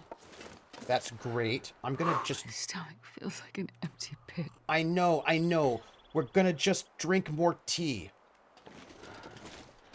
And we're gonna go. We're gonna save. This is just... What is my life right now? Okay, I'm gonna carry him. Carry you. Okay. This is us. It's gonna be slow going and it's gonna be miserable. But we are very, very, very close. We just have to get there. It's not great, everyone. It's not great, but this is it. You're not hungry. You just want tea. Believe me. Yeah, right. I was not aware there was bikini coffee places. Oh, I had a thought, by the way. I want to share with you. I didn't realize she was in see-through lingerie. She didn't see me coming. Oh, I started to walk to the food bank this morning. I was halfway back and ran out of energy, so I walked up to a drive-through espresso place that turned out to be a bikini coffee place. Oh. I am setting out at sunset because I don't think it's wise for me to try to sleep because I don't have any food. You know what I mean? Like my hunger situation is so bad that I think that if I slept overnight, I would die. Yeah, I think we would just starve to death if we tried to sleep.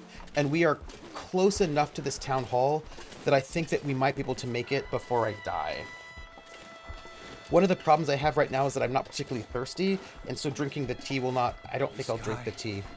Where did it go? Yeah, so... Not ideal. It's not an ideal situation, is what I'm trying to say. And I have concerns. I have concerns. I wanted to tell you all something. RPGs. It was an RPG thing. If Max Rider shows up, remind him that he wanted to ask me a question about Haunted West.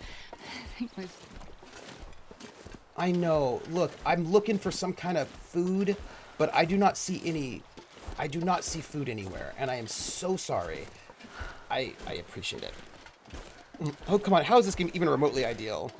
I mean, we might starve to death. Yeah, I think, yeah. Did you hear this? Yeah. I have concerns with scantily clad baristas and scalding liquids. Oh, yeah. Fair. Hold on a second.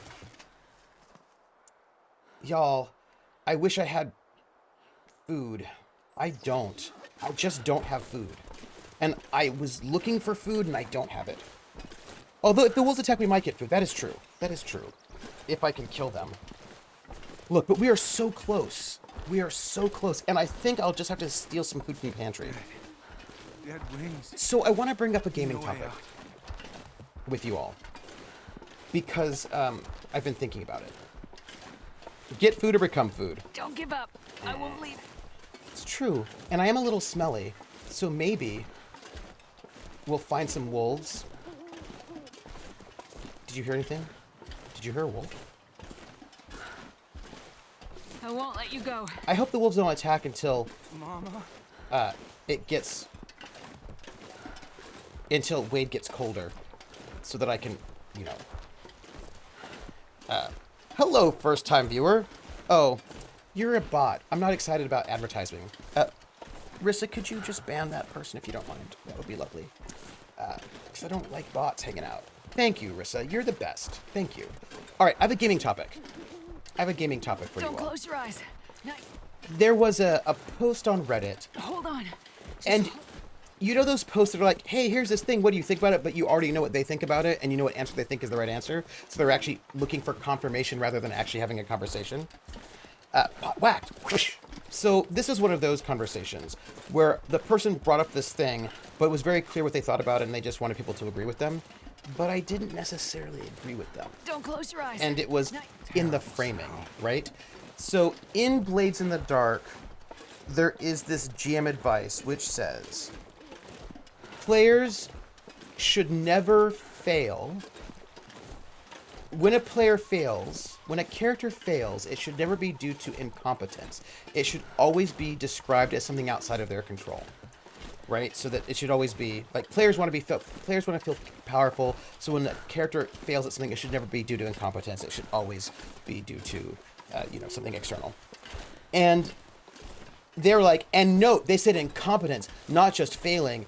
And we all know when GMs make players feel bad and make their characters seem ridiculous and all. So it's like very clear that they agreed with and what do you think of this advice, right? So it's very clear that they were asking what people thought about the advice, but it's also clear they think that advice is normal. Like it's the way to go. And because they framed somebody not following that advice in like pretty, I think, unfair ways. You saw the conversation about it, right? And on a subreddit. And most of the people in that conversation were agreeing. They're like, oh, absolutely, yes. You should always do that. And the thing is, I don't agree. We can make it. People framing a statement as a question, absolutely. And I have to say I don't agree. Why? Because for me, if I have players who never want their characters to look bad and never want to seem like they're incompetent, then I'll run it that way if that's what they want, probably only for a one-shot. But that's not a discussion, it's exhibition. Absolutely, Mr. Monkey. Now, Krellin says, I think, probably saying what I'm thinking, if I make a skill check against a skill I don't have and fail, I would like that described as incompetence. Absolutely.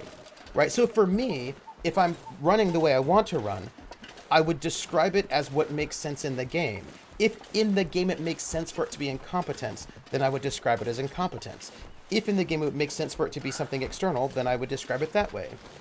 Right? Like, for me, I don't think that incompetence should always be off the table. In the sky. Right? Which is how the people on this subreddit were all basically framing it. Like, basically, if you frame it as incompetence, that's really mean and you shouldn't do it and nobody wants that and that's unfair and all this sort of a thing. But I think it depends on the game. Like, I just don't think you can make a blanket absolute statement about that. I think it depends on the game. I think in some games it makes sense to describe as incompetence. In some games it doesn't, right? It also just depends on the skill level of the character. Like, there's just a lot of I just don't think that there's a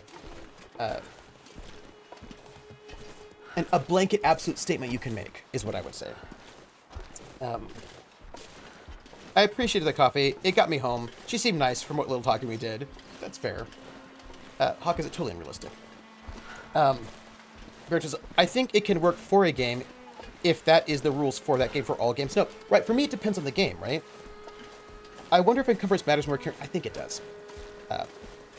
Lopi says it depends on the game, the table, the situation. Absolutely. DSB says, I feel like in Call of Cthulhu game, for example, instance, it should probably be incompetence. Baronter says, blanket statements are made sometimes just to get a rise out of folks, though. That's fair. So, like, here's what I was thinking, right? And so this is like for me, when I'm GMing the way I want to.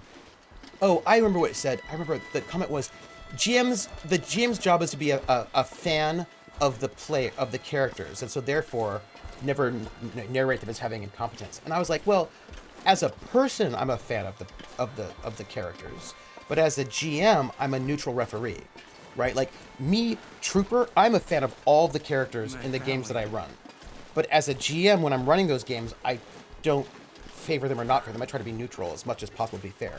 That's what I try to do.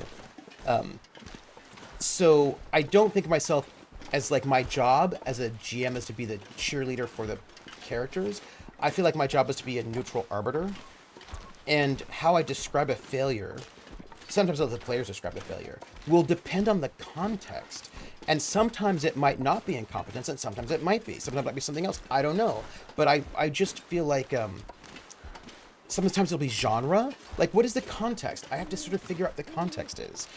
And Not much farther now. I need to know the context of the game before I know what the failure means. If that makes any sense. Blades in the Dark, says Krellin, is one of those games where you can't make skill checks if you don't have the skill, because then maybe it works for Blades in the Dark. The only problem with Blades in the Dark is it's a very weird system, actually. Failure is failure, incompetence is incompetence. Sometimes failure is incompetence. Feels like a situational context matters a lot. For me, right? Yeah. Adversarial GMs are bad. Going to the exact opposite side is not good either. Right, and also, describing a character's failures and incompetence is not necessarily adversarial, and I wish people would not conflate those things. Like, if you describe a failure as incompetence, it doesn't mean that you're adversarial. It just means that that particular failure was incompetence. It's not a personal attack. It's not meant to, you know what I mean? Like, you could do it like a jerk, but you don't, you know what I mean? Like, it depends on the situation. Millie says, if a mage with 3 decks tries to juggle and rolls a 1, I don't think it's unreasonable to flavor it as incompetence. So that puts the balls, including landing the mug of one guard in the eye of the... Absolutely. Lopi says, sometimes failure is your enemy just being narratively quicker than you are in that instance. Sometimes you shouldn't attempt to boil gasoline to start a fire, for example. Context is everything. How many times you said not much farther? She's just trying to make him feel better, you know? Oh, he's cold again. Y'all. He's cold. Just stay awake. I'm hungry. How are we doing? How's it going?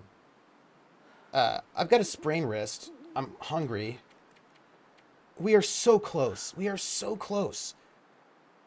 incompetence has a lot of baggage to it, but this, okay, so here's the thing about incompetence make having it. baggage to it. Hold on. This is where I'm having feelings. Failure apparently also has baggage to it, which is why people don't want their characters to fail. And it makes them feel bad if their character, like, well, but sometimes you fail, Don't give up. I will. right? Like, sometimes you fail, These off. right? And sometimes your won't character let you does not go. have a competence in something. And that doesn't make you a bad person or adversarial. Sometimes that's the case.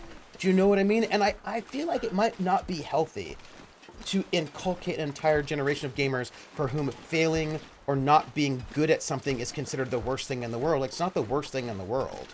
Like, you learn from failure and you're not good at everything. It's okay. And so, like, I just kind of feel like that's weird.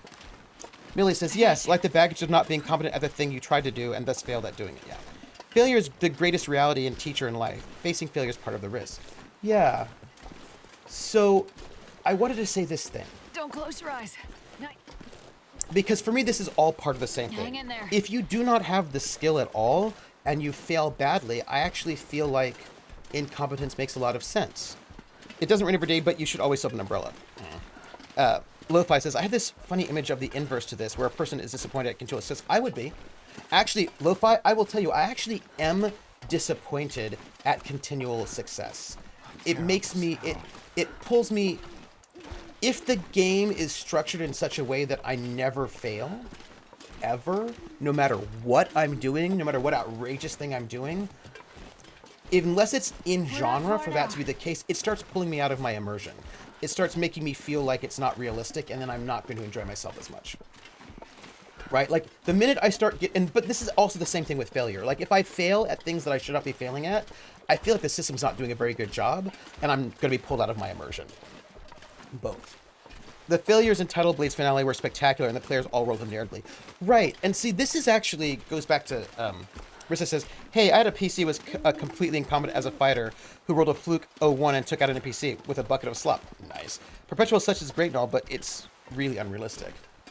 Especially if you're pushing yourself, right? That's Missile Monkey. Millie says, if you tried to pitch a baseball through a hole, you have never thrown anything in your life, then you're not competent to throw things, and you may well hit the person behind you in the head because you're incompetent. But also, I got you. how do I put this? If my character is incompetent in something, and I roll to fail, and it's described as incompetence, that actually might not make me feel bad at all. It might make me feel decent because I failed because I don't know how to do it, right? Like, you try to translate this thing, and you roll poorly, and you don't have the skill. Well, not yeah, far of course now. you didn't do it. You just don't know how to do it. Your character doesn't know how to do it. And that doesn't make me feel bad. It makes me feel, actually, sometimes makes me feel okay. Right? Because, like, oh, right, of course I wasn't successful because my character doesn't know how to do that. Like, I don't, in some ways it makes me feel less bad, right? Because it is, in many ways, in character. Do you know what I mean? Like, I was like, oh, yeah, that makes sense. So then I feel worse when my character is supposed to be very, very good at the thing, but then they cannot succeed at the thing. And that is usually a problem with the mechanics, right? Like, I can handle some failures here and then, but if your character is supposed to be the best sniper in the entire world and you can never hit anything, then I feel like we have some kind of a problem, right? I don't want you to fudge the die rolls. I want to figure out what the problem is, and I want to fix that problem. And my concern is, I saved a while ago, but I'll save again. Hi Wade, how are you doing? Let's do that. Confirm. Yeah. Okay. I'm a little concerned about them too. What happened? DSB says, I feel like sometimes there's also a need in systems to allow for failure despite competence, and flavoring it as relative incompetence. Oh, yeah. Could allow for really interesting character development. Absolutely. That's also interesting, relative incompetence. Like, you're really good at this, but not at this thing. That's good. Lo-Fi says, I did roll a fighter using hardcore stat gen for a one-shot, and he had a -2 to strength and a -3 to con, and I had a lot of fun at his failings. Right, because sometimes you know your character's incompetent, right? Inexperience is not an excuse. We gain experience even if failure. That's something, yes. This is also the sort of thing that could be solved in Session 0. Absolutely. Gondor says, would you count that lock is too hard for you to pick as incompetence? Some people would, because it sounds to me like you would, but I don't think people who are against framing failure as incompetence do. That's interesting, Gondlar. So here's the thing that I would say about that. I think sometimes they might, because when I hear advice about how to not do that, they say things like, never make it your character's fault that they failed. It's not because they're not skilled. It's because, for example, you don't have enough time. It's too dark. Don't close your eyes. You hit them, but so for example, if you roll to hit the person and you fail, don't describe it as you failing to hit. Describe it as you hit them, but the blow glances off and doesn't do any damage. Don't describe it as you're not being good enough as a musician. Describe it as the people in the audience. You were amazing. You were the best musician. It's just the audience doesn't like jazz, right? Like to sort of frame it as not your character's fault and not your character's to your like make sure that whatever happens is external to the character in terms of failure, which I'm like, sometimes I think that's good, but sometimes I think it's not good. It depends on the genre and the situation. Lo-Fi said someone buttered the lock for some reason, as example, right, something like that. Why someone buttered the lock? Let's not think about it. But so here's the thing, and I'm going to sort of like say the opposite, right? Because I actually do have feelings about this in various ways, which has to do with mechanics more than anything. If my character is not particularly good at a skill, and I fail the skill, I'm fine with them saying that I am not describing it as some kind of failure in my competence. Really, that's fine with me because my character is not particularly competent in that skill. It wouldn't bother me at all. And if it's never my fault that I am not able to do a thing ever, despite not being particularly good at the thing, that feels weird to me, and I don't think I would like that, right? On the other hand, I was GMing Vampire at one point in time, and one of the players had a character who had 8 dice in performance, I think it was. Yes. Maybe. So which is like 8 dice in performance is incredibly, like an average is like 2. Right? So like an average person is going to have between 2 to 4 dice in something, and this person had 8. So they are one of the best people at this thing in the world, right? Krillin says, if you're an amazing performer and you play jazz to room people that don't like jazz, you have failed as a performer because knowing your audience is a big part of that. Steve Spider says, use the description of spices, a little bit of incompetence, dash not your fault, a pinch of situational failure, etc. Millie says, I would try not to ever say that lock is too hard for you to pick. I'm thinking about lock-picking lawyer. You've been working on that lock for several minutes. You don't seem to be making progress. You think you might not have the right tools. Right, but now saying that makes it seem like it's not the player's fault, right? That's a way of like saying that it's not your fault, right? So the advice is never describe your characters as not actually being good or good enough. Basically the players never fail, right? That advice says the players never fail. The circumstances fail, but not them. So they never have to feel like they didn't. They can always feel like they're a success, no matter what happens. And I don't think I'm into it, depending on the genre. Because like in real life, sometimes I fail at things, right?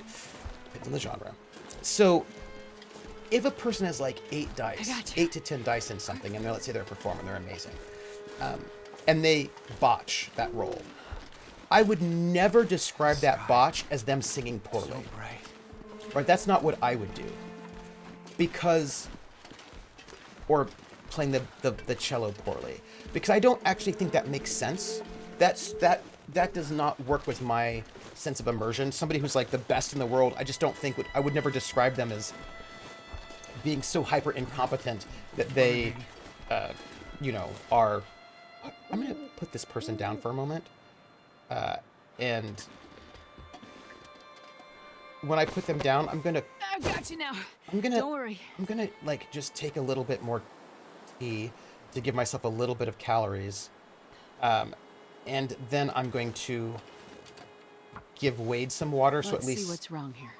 It's a little bit less bad for him. Here, have some water. There. Great. It should be better. That's awesome.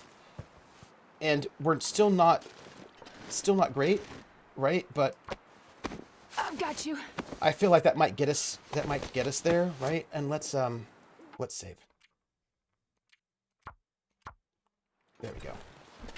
I mean, he has hypothermia risk, but I think we'll survive it. Thomas back. So I would never I just generally speaking would not describe that person who had a failed role, who's like the best performer in the entire world, as like, you're off tune, you can't hold a note, you're so bad, like you just don't, you can't play anything. I just don't think I would do that, because for me, I like to describe failure or success relative to the context, right? So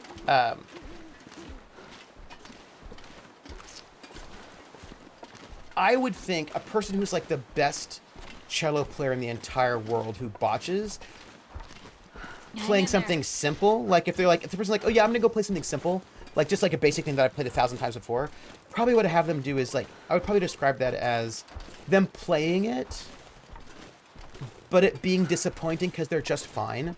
Like they play it, they don't mess up, they're fine, but everybody knows that they're the most amazing player in the world, and just putting out a fine performance ends up being disappointing. You know what I mean? Like, and it doesn't, like, you didn't actually mess up. You weren't bad.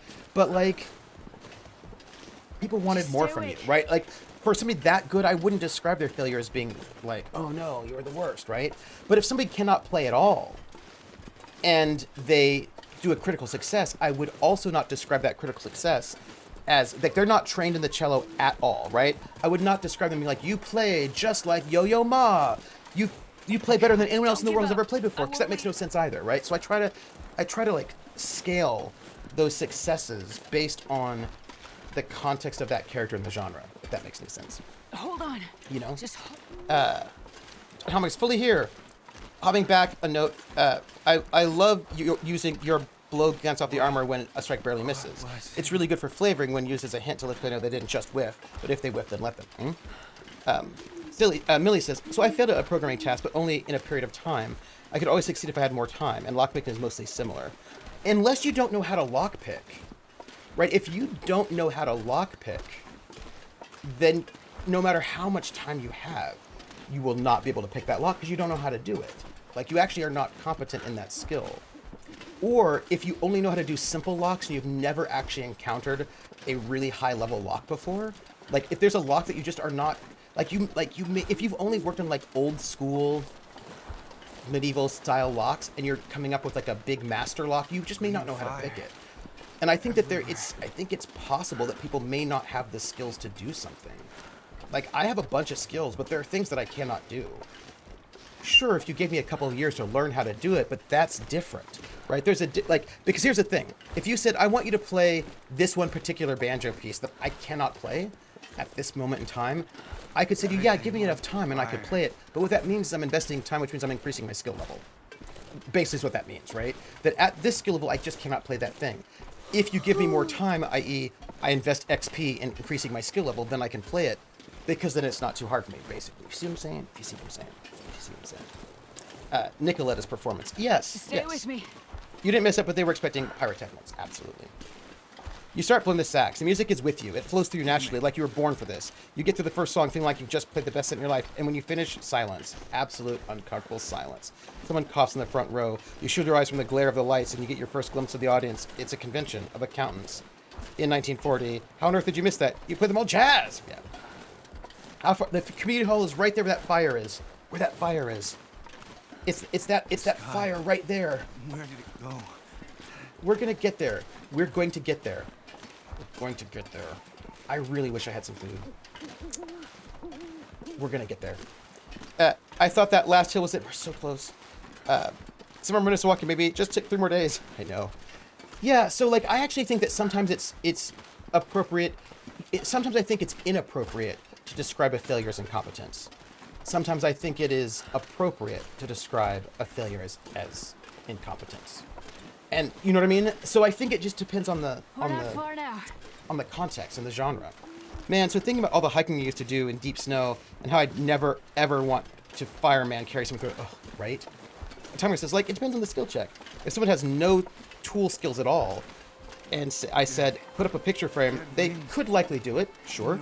And maybe even on a good roll manage to put the picture up straight. But if I told the same person to put together a car engine, they might manage to not break anything on a good roll and realize they have no idea what they're doing. Yes, exactly. Well, about 2 minutes before I have to jet, so I deputized chat to remind Trooper about things like logging off eating. How late am I going to go? I'm probably going to go 9:30. I feel like 9:30 is fair. 9:30ish. It's not. I give myself a little extra time so I actually get some good gaming in and get to talk to you more. Because I got to start so late because I was talking to a bunch of students, which interesting conversation. I won't let you go. But it's not too late because I've got a bunch of work I have to do after this. I've got a bunch of work. It's crazy because there's a thesis defense tomorrow that I have to read. I've got to upload some music. I've got to finish my CV finally and upload that. So, look, we are so close, people. I think we can make it. Just end it. No, I think we can make it. I think we can make it. I mean, I'm a little bit worried about all of us, but let me save the game. But I think we can make it. So I want to go back to incompetence, right? Generally speaking, I don't mind failing. Like as a player, I find that failure can be very interesting, and it can bring up really interesting RP, and I don't mind leaning into it. That said, there are times when failure isn't fun for me. Dad, help me. But those times are not about the fact that I don't close like your eyes. failing. No. That's not it. I don't tend to find it fun when I Just stay fail awake. and it makes no sense. Right? Do you see what I'm saying? Where I'm like, this doesn't actually make sense. It doesn't make any sense. What do I mean by that? I will give you a couple of instances. Don't close your eyes. No. And it's almost always the same thing, to be honest. Roll high systems. So I'm going to give you two different examples. Rifts, this one Rifts game I was playing, and then another thing. Donmar says, I think not framing failures in comments is a good rule of thumb because most of the time PCs will actually do stuff they're trained in. Where's the fire? But I wouldn't apply that universally either. If the barbarian who never picked up an instrument tries to play bagpipes, that absolutely should be in comments. Absolutely. And I think it's also this is also interesting because it also depends on system and genre, right? So for example, there are systems where there are very few skills and you cannot do things you are not trained in. And you're trained in everything. Do you know what I mean? Like there are skills where I really like the take 10 rule from D&D 3.5. Just take your time. It's like rolling a 10. Sure. But how do I put this? I have a thought about time. But so for example, in Fate, technically, unless you do something like skill specializations, which I actually do, the players are competent in every skill, but they're not that many skills. It's just how good they are at it. It's like they're basically competent at everything. I have altered that, of course. I have skill specializations, and some things you just can't roll if you don't have the specialization. That's it. You can't do it.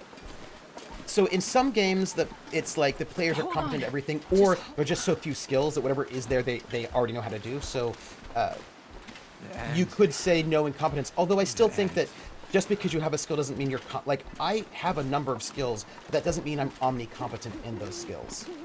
I am not a competent claw hammer banjo player, even though I can play the banjo. I will learn how to play claw hammer, but I am not currently a competent claw hammer banjo player. I cannot do it because I'm incompetent at claw hammer banjo. I can fake it, but not well, and I'm not a claw, like I just don't have give those up. skills. I won't leave. I need to learn them. I can play the banjo, but I cannot do that. I also We at can this make point in it. time cannot do. There was a time when I could, but I currently cannot do like a 300 BPM Earl Scruggs like hyper breakdown. I just don't have that. Like I am not competent in that. And so describing me failing at doing that as incompetence on. would be completely appropriate because that is not it's not that I can do it, but for some reason I just didn't do it this time, or the audience wasn't there, or my string close your snapped. eyes. It was everything but me. No. I am not at all. I am humble enough to be able to say that I am not competent to play a 300 BPM Earl Scruggs breakdown. I'm just not at this moment. I was when I was in college and practicing every day and keeping my speed up, but I just don't have that right now. That is an incompetence that I have. And it's not a shameful thing to say it. And I think that being able to admit when you can't do things is not a bad thing. You know? Absolutely. Yeah, his health is dropping. I'm worried about it. Refate by Core Fate. If there are 10 skills in the game, every character will have some competence, every skill. That is correct, right? That is correct. But also, everybody has, they say explicitly that everybody has every skill, even if it's at a +0. That having a +0 within Fate Core doesn't mean you don't have the skill. It means you have it at +0, right? So they say explicitly that everybody has every skill. You just may not have it particularly well at that moment in time, right? So that's a difference in philosophy. You left your bleeding finger over the sheet music, and the last note turned out to be a repeat. Oops. So in Fate, but in Fate Core, in its cinematic manifestation, the players are basically, the characters are good at everything, so nothing is, right? Although I still think that just because you have a skill at a basic level doesn't mean you're actually omnicompetent. I think that, I will say this, I'm incompetent at things. And sometimes I am not successful because I'm not competent at it. Absolutely. There are things that I do, but I'm not great at it. There are things that I actually do quite a lot, but I'm still not super competent, so I can't do difficult things or advanced things, because I'm just not competent enough to do advanced things on those skills. Yes, I could spend more skill points and up my skill and then learn to do those things, but I do not currently know how to do those things. And so if I tried to do them, I would not be successful at it. And I'm okay admitting that, you know? Oh, Go Feed the Monsters. I watched a short like that. It was like The Devil Went Down to Georgia, but James Marsters was in it, and the Roger Daltrey was devil. Oh, hey, holy Stiver! Stiver! Stiver, I miss you.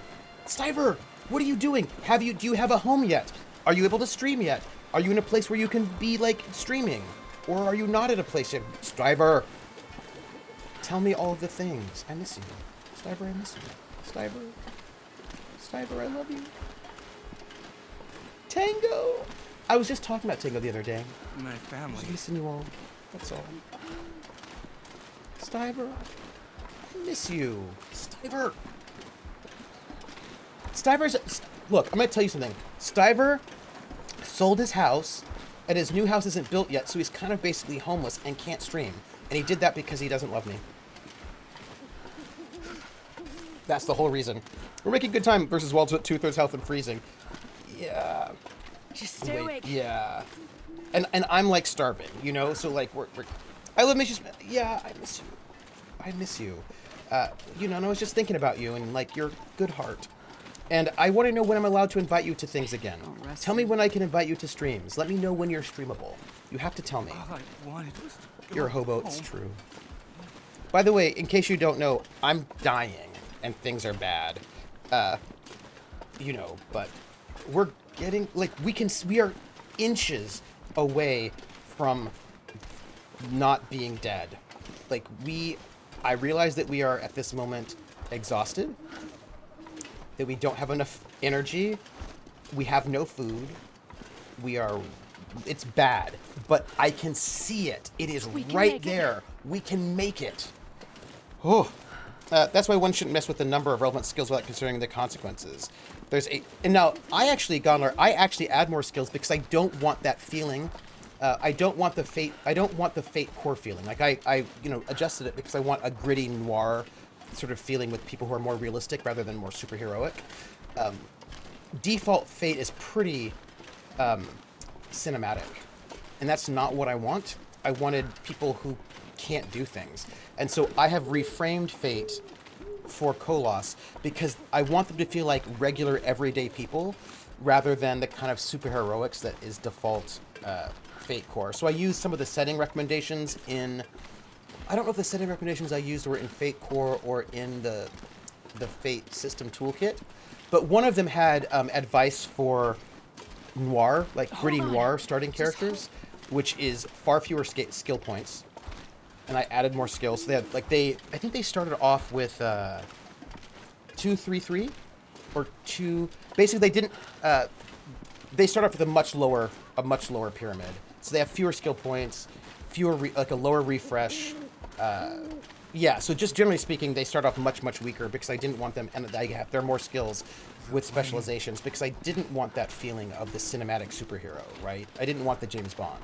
I wanted the everyday person. So there was a lot of adjustment there. You should be streamable around July. Nice, good. I'll note it. Whoa, we're halfway there. Oh, I do it intentionally, absolutely. But I also know what people's with good me. and great skills are. Do you know what I mean? Because if you are good or great in something, if you have a 3, I have a. Maybe I should show you one of these days. I make a little spreadsheet for each. It's like I call it a control sheet. I got that from GURPS for the characters, and on the control sheet, I have all of their aspects. I have the skills they have at Hang on. 3 and above, have- and I have their stunts, and I have a little box to note when if I've compelled them at that session, because I think it's important for me to know what things they're really, really good at, so that I can take that into account in my descriptions.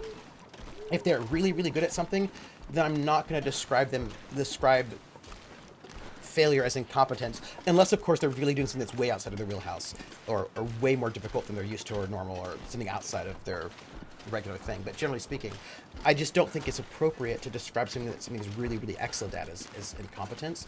But I do think it's appropriate to describe something that they're not good at as incompetence. Again, depending on genre and situation.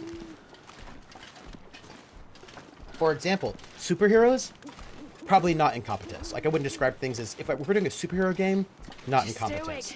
awake. If we're doing a James Bond sort of game, not incompetence and failures, because James Bond is competent at everything all the time. And not far but if now. you're doing like Call of Cthulhu or a different kind of game, then actually maybe it is appropriate. So for me, it often depends on tone. It depends on game, right? All those things matter. It depends on system. Also, we're so close. So close. We just have to get there. I'm going to save. Because I don't want to be killed by a bear when we're this close. So, but this goes back to a thing that I was thinking about when I'm not happy. It has to do with mechanics not supporting what they say they're supporting. So I think that Fate does a very good job of supporting what it says it's supporting, right? It says we're going for this vibe, and I feel like mechanics do that very, very well. That it says you can get this vibe, and then you can get that vibe. And it says if you want a different vibe, you've got to make these changes, so if you can get that vibe. And I feel like it's very upfront about that. But there are things that I think say they want to do something, but then they don't do it, right? Baron Thor says, are they heroes, normies, or zeros? That dictates a lot of that too. Absolutely. Yes. Rissa says, okay, guys, let him get to the community center and maybe eat, and then try to get him to wrap up. We'll see you, love you some more for Foxwell Friday. Not much farther now. Yeah, I've got, like, you know, yes. Barry We're not Allen. far now. Barry Allen would like word. It depends. Okay, it also depends what kind of superheroes. Is it like big four color? Like, what do you do? Yes, that is fair. Have a good night, Valtiel. And, have a good night, Rissa, and say hi to the Engleharts for me. Oh, I'm gonna have to sleep as well. So I often say that I don't fudge rolls because I don't. I don't fudge die rolls as a GM. It's Hold important on. for me not to. Just hold. But I want to say this. If I feel like I need to start fudging a die roll, I need to change the system. There are systems that I don't think are very good at doing what they say that they do, Stay with me. and then they're very unsatisfying, and then I don't like them. So I often find the need to fudge is often for me a system problem. So here's an example, but sometimes it's a jamming problem. But I got you. have you ever thought about running masks for some superhero hilarity? I mean, if I were going to do superheroes, see, I like 20s pulp superheroes. Do you know what I mean? That's the thing that I quite enjoy. So I probably wouldn't run masks. I probably would want to run superheroes in GURPS, honestly. That would be a bit more Not much farther my now. vibe. Although I really enjoyed Mutants and Masterminds, the D20 version. That was actually quite fun. Yes. The Flash was quite often incompetent on so many things in his own comic. Oh no, Atomic Cat. Look how close we are. So I was playing Rifts this one time, right? And the GM said, this is one of the reasons why I don't like roll high systems with increasing difficulty numbers. The GM's like, make a character. We're like, okay. You're going to be on a space station. We're like, okay. Do whatever you want. Okay. So everybody made a character. I made a... wait, what is GURPS? Never heard of it. I made like a fashion model who was really, really good at talking to people. And I said, will this character work? And the GM was like, sure. And I was like, cool. So a human model, good talking to people, and had decent gun skills. And then a good friend of mine made a spy, human, very good pistol skills. And then everybody else made werewolves, cyborgs, just like the most extra things ever. Better. And I'm moving very slowly. I think it's because I'm starving and I'm tired. And so everything is really bad right now. Do you see what I'm saying? Like, everything is really bad because I'm so exhausted. I just have to drop this guy off. I will get there. There's a bed over there. I'm going to drop him off. And I'm going to see if there's food in the fridge that I can eat that's not spoiled. So here we are, right? So basically, they all min-max their characters to be outrageously overpowered. And because we just made human characters, we were very good by the benchmarks. The book says, this is a good skill. This is a average. This is good. This is great. And so, like, I was, like, average at fighting, but, like, great at other things. And my friend was, like, great at fighting. And then we started our... I know you're fainting. Stay with me. We're almost there. And then we started the adventure. We were on a ship. We crash landed on the aliens planet. So we were basically doing the movie Aliens, which meant that none of my skill set was useful. Zero of my skill set was useful. And I would have appreciated if the GM had told me that there was no need for anybody with social skills because they would not be useful. But I was like, that's okay. I'm actually, like, my character is actually good with pistols, so it should be fine. I mean, it's a little annoying, but that's all right. I mean, I did make sure that I was, like, combat capable. But as it turns out, because this is a roll high system with target numbers, and the other characters were super min-maxed. You'll be okay. It's okay. It's okay. Okay. Everyone, right now, I'm going to have a cup of tea, which will, like, give me a little bit of calories. I'm moving very slowly because I'm exhausted. I'm also going to drink water. I'm going to go into that fridge and see if there's any food that I could eat. If there's any food, because I feel like I put a lot of rotten food in there, but if there's any food I'm going to eat, I'm going to take it out and I'm going to eat it because I am in a bad way, and then I'm going to sleep and see if I can raid the fridge again, is where I'm at. Catch Atomic and sits on the fainting couch with some water. Trooper's a shocker and a looker. Yes. Oh, hey, Stiver, you should DM me. I want to see, DM me on my phone and ask me, and tell me how you're doing. I want to know how you're doing. Tell me how you're doing, because I miss you. So, because we had these characters that were super min-maxed, and we're, like, pulling, like, extraordinary skill numbers, the GM made the target numbers just super, super high. So high that my character, my friend's character, could not hit anything, right? To make a challenge for the characters that were hyper competent, we actually were not, even if we maxed out our rolls, we could not hit the side of a barn. If there was a big barn, we're like, I'm gonna hit the side of the barn. We're like, your target number is 30. And you're like, can't hit that number. That should not be, it shouldn't be a 30. If you see what I'm saying. Like, that is not really appropriate. Let's see what's happening in food. Can we get some food? Anyone? Okay, what do we have here? We have some condensed milk. We're going to take that. That's a lot of calories. We have an MRE. Let's take an MRE, shall we? Let's take one of those MREs, too. Let's take 2 MREs. I hate to take all these calories from these people because, you know, but we are hungry and also dying. Do you see? I mean, and it's going to get bad. So,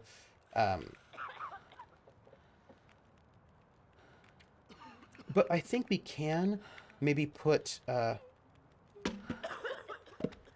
we'll just give them a little bit more firewood. I mean, it's, oh, you know what we can do actually? We can actually give them some of this coal. Yeah, I'm losing a lot of firewood, but it is what it is. Right now, this moment, we're going to eat this MRE. Like, this is what's happening right now. Okay, we're not dead. We're going to go and put down our... We're going to do it right here. This is it. We're just going to... You know what? I don't... Oh, hold on. Please. Please. Just let me... There we go.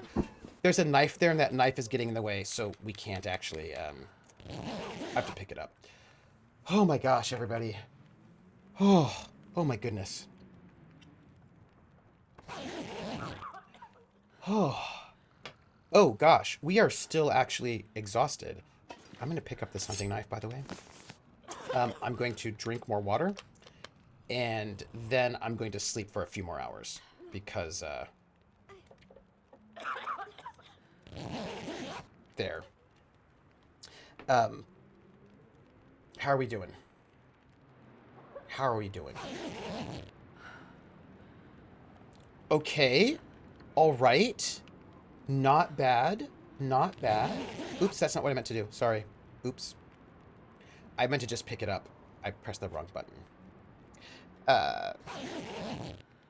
Sorry about that. Pick up. And now I'm going to go and eat this other MRE. And... and then I'm going to drink this water. And... Look at this, everybody. Our life is way better. I'm going to save this game so that we're not dead. Look, we're all maxed out. I don't think we're like... We don't have any bonuses at the moment, which is sad because normally we can get like a bonus to our carrying capacity, but we're not too bad. We're not too bad right now. And I'm feeling... not the worst at the moment. So I'm going to, at this second, at this moment, I'm going to... Hey, I have a question for you. Do you think we can put some of this gasoline... I don't think we can. I don't think it'll actually help. Bummer. Bummer. That's all right. That's all right. Let me, you know what I'm going to do? I'm going to, oh, hey. We have wolf pelts. We needed that. I'm going to pick everything up here and then decide what I'm going to drop, by the way. I'm gonna have to leave some of this gear behind. I know. I actually would prefer not to have this stuff on the floor, though, so, also, why do I have so many stones? We're carrying too much. We're going to put this stuff in a cabinet, maybe? Where shall we put this? How about in this empty drawer? Let's put things in this empty drawer that we don't need. This is going to be my goal here. Putting things in an empty drawer so that we can, you know, leave them for later. We're going to drop some encumbrance. See me doing it. Feel me doing it. Feel good about it. Also, we're going to save. Yes. And then I'm going to read what people are saying because I feel like there's good stuff there. Gonwars, I played a D game like that. It wasn't any fun. Right, Gonlar? I was like... I was talking to Lindy about this, actually. I'll get that. That definitely need to be addressed by the GM when they saw how wildly different the characters were in the game. What the game... Right. That was like... I feel that was some bad jamming right there. Keep showing up to this game you can't contribute to. Right. Unhinges drop his entire marine. Right. It was, yes, right. I did it. So here's the thing I was thinking about. By the way, what you did not miss, Krellin, is me. I'm going to put some things in, I'm going to put some things in this drawer. So for example, I'm going to put this antiseptic in a drawer. I'm going to keep those things. Most things are not, those things are not that particularly heavy. So I'm going to keep that. Great. And then I'm going to, all of the clothes are clothes that I'm wearing. I need more water. This is some food and coffee. We're going to keep all of that. I don't think I need the arrowhead, even though it's not. Here, let's do this. I'm going to put that jerry can and this jerry can in the drawer because I don't think I need all of them. Let's just let's do that. I can also put what do I not need? I'm going to put away things I don't need. This improvised knife I don't think I need because I've got a hunting knife. That sounds great. There are 2 hunting knives. I don't need them both. Let's put that away. That sounds great. Lantern fuel. Let's put one of those away for the moment. See, Krellin, I hope you're very proud of me. I'm going to keep all of these torches because we'll just use them to attack wolves. I do not need all of these cans. I don't need the stone. I think I don't need both of the firearms cleansing kit, although I'm actually going to keep one right now, and we'll move it back later. These are a bunch of shell casings, which I also don't need. All of them.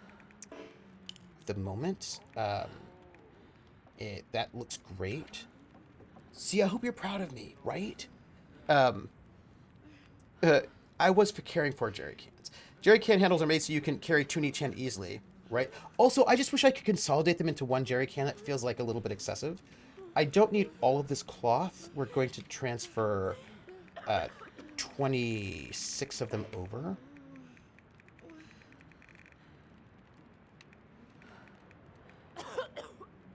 Oh, I don't think there's room in this drawer. I see. We'll just do that. Okay. What else can Jerry do? Jerry can do so much. Look at this. I'm feeling really good about my life. There's a bunch of stuff I don't know if I need all of this at the moment, but what we're going to do right now is see what we can repair, right? Because I think that we're in this moment where I can maybe try to repair this. I don't have cured gut? What does that mean? Do I not have cured gut? Do I not have cured gut? Is my gut not cured? Fresh gut. Oh, come on. All right. I think we have to put these pieces by the fire. I think they will not cure or whatnot unless we put them by a fire, so we're going to just put them by the fire. And then we'll come back and repair these things afterwards. Yes. Sets a certain Adam Mansbach book in his lap, stares at Jabber accusingly. What? What? Look, I am dropping things like they're hot. Okay, this is cloth, bandages, sticks, cured leather, cured wolf pelt, fresh gut, we'll drop it. Fresh rabbit pelt, fresh rabbit pelt, fresh gut, fresh rabbit pelt, fresh gut, fresh wolf pelt. Okay, check us out. We have just dropped a bunch of things. I actually think that I'm going to drop this cured wolf pelt because I cannot currently use it as long as I have, don't have the guts. So we're going to leave these things here for them to cure because I do not think they were curing in that back room. And I feel like you should be super, like, look how proud of me you should be. I'm at 54 kg, right? And while I'm here, I am going to, because I want you to be proud of me, I'm going to put some things in this drawer here that I don't think I need right now. So, for example, I don't think I can use these feathers. At the moment, they don't really weigh much, but I don't think I can use them. The rest of the stuff I'll keep. These are tools. I kind of want to keep most of them at the moment. So what I'm going to do right now is I'm going to repair as much as I can before we leave, right? Just going to do a little bit of that. So actions. I don't have any. I need to look. That hat is not doing well. I need to fix it, but I can't at the moment. So what can I do? Also, apparently, I have to sleep soon.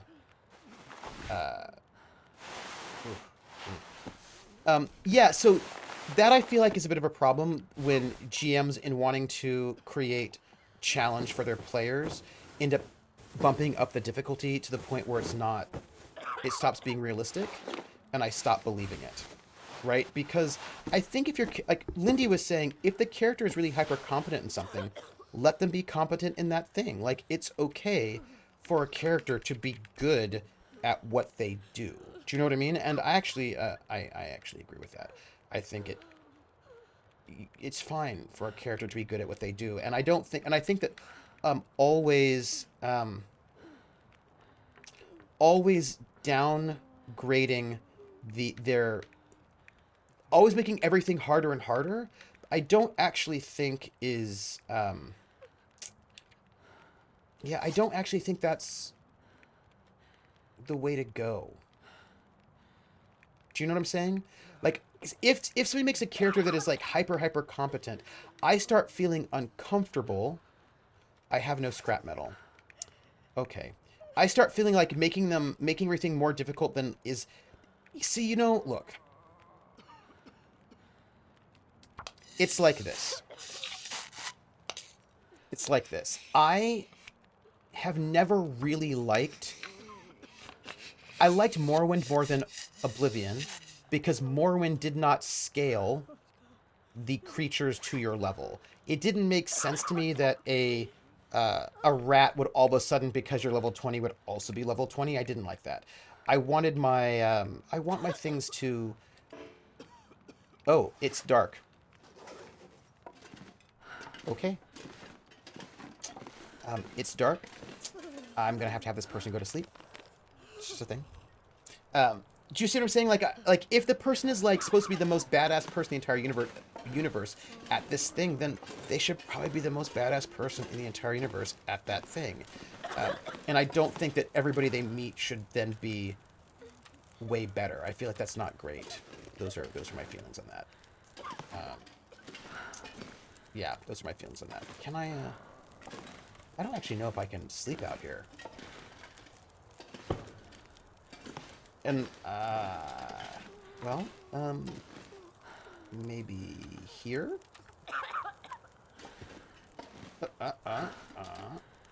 Here.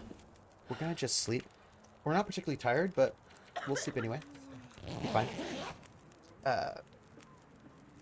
Okay, I've got 5 minutes. Okay, I got it. Trooper, imagine when you were carrying a FA pack in the army, somebody came up to you and said they were going to lighten your pack, all they took out was some feathers. It's not like that sort of thing doesn't happen in the army. You know what I'm saying? Sort of also sometimes happens in the army. I'm going to go and have this condensed milk.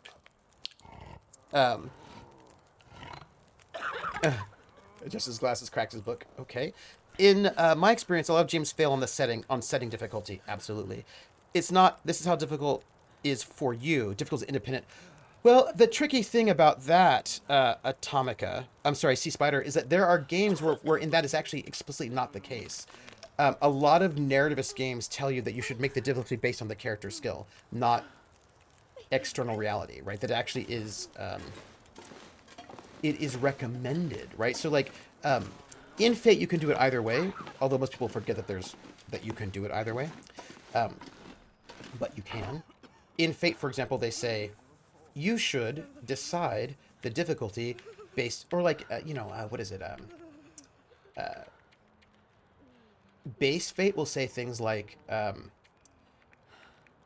if you want this to be easy, then have the mooks have the people be 2 skill levels lower than their skill. If you want it to be an equal challenge, then have it be the same level. If you want it to be a little harder, where then they might have to spend a fate point, make it 2 higher. But like, the advice is to scale the difficulty based on the player's skill, not anything about the opposition. Although they do offer the option to scale your difficulty based on opposition, based on what they would be. But that's not how a lot of people play Fate. That's not how a lot of people GM Fate, and they sort of think that you're not supposed to do it that way. But that is actually a possibility. So I'm going to say, let me move this over here. Hello, can I talk to you? Hello. You're making good progress. Thank you. Your efforts are making a difference. But there's still work to be done. I noticed. Thank you. Let me go here. Oops, sorry. I'm going to save the game. No, I'm going to do this because somebody said something.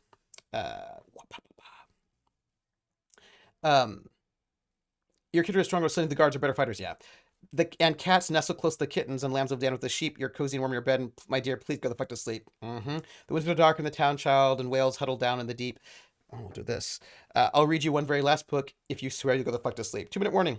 If a player spent resources to be good at a thing, that means they want to be good at that thing, and for the world and game systems to recognize they're good at that. That's how I feel, Krellin. Right? There we go. Though it does not follow that they want to be good at everything else too. I agree. Okay, it's 9:30. Hey, thank you, Zentir. Thank you. I've got to rediet. We're on our way out. And the wind whispers soft through the grass hun, the field mice that make not a peep. It's been 38 minutes already. Jesus Christ. What the fuck? Go to sleep. Yeah. No, this is it. I'm going to sleep. Well, not going to sleep. I'm going to work.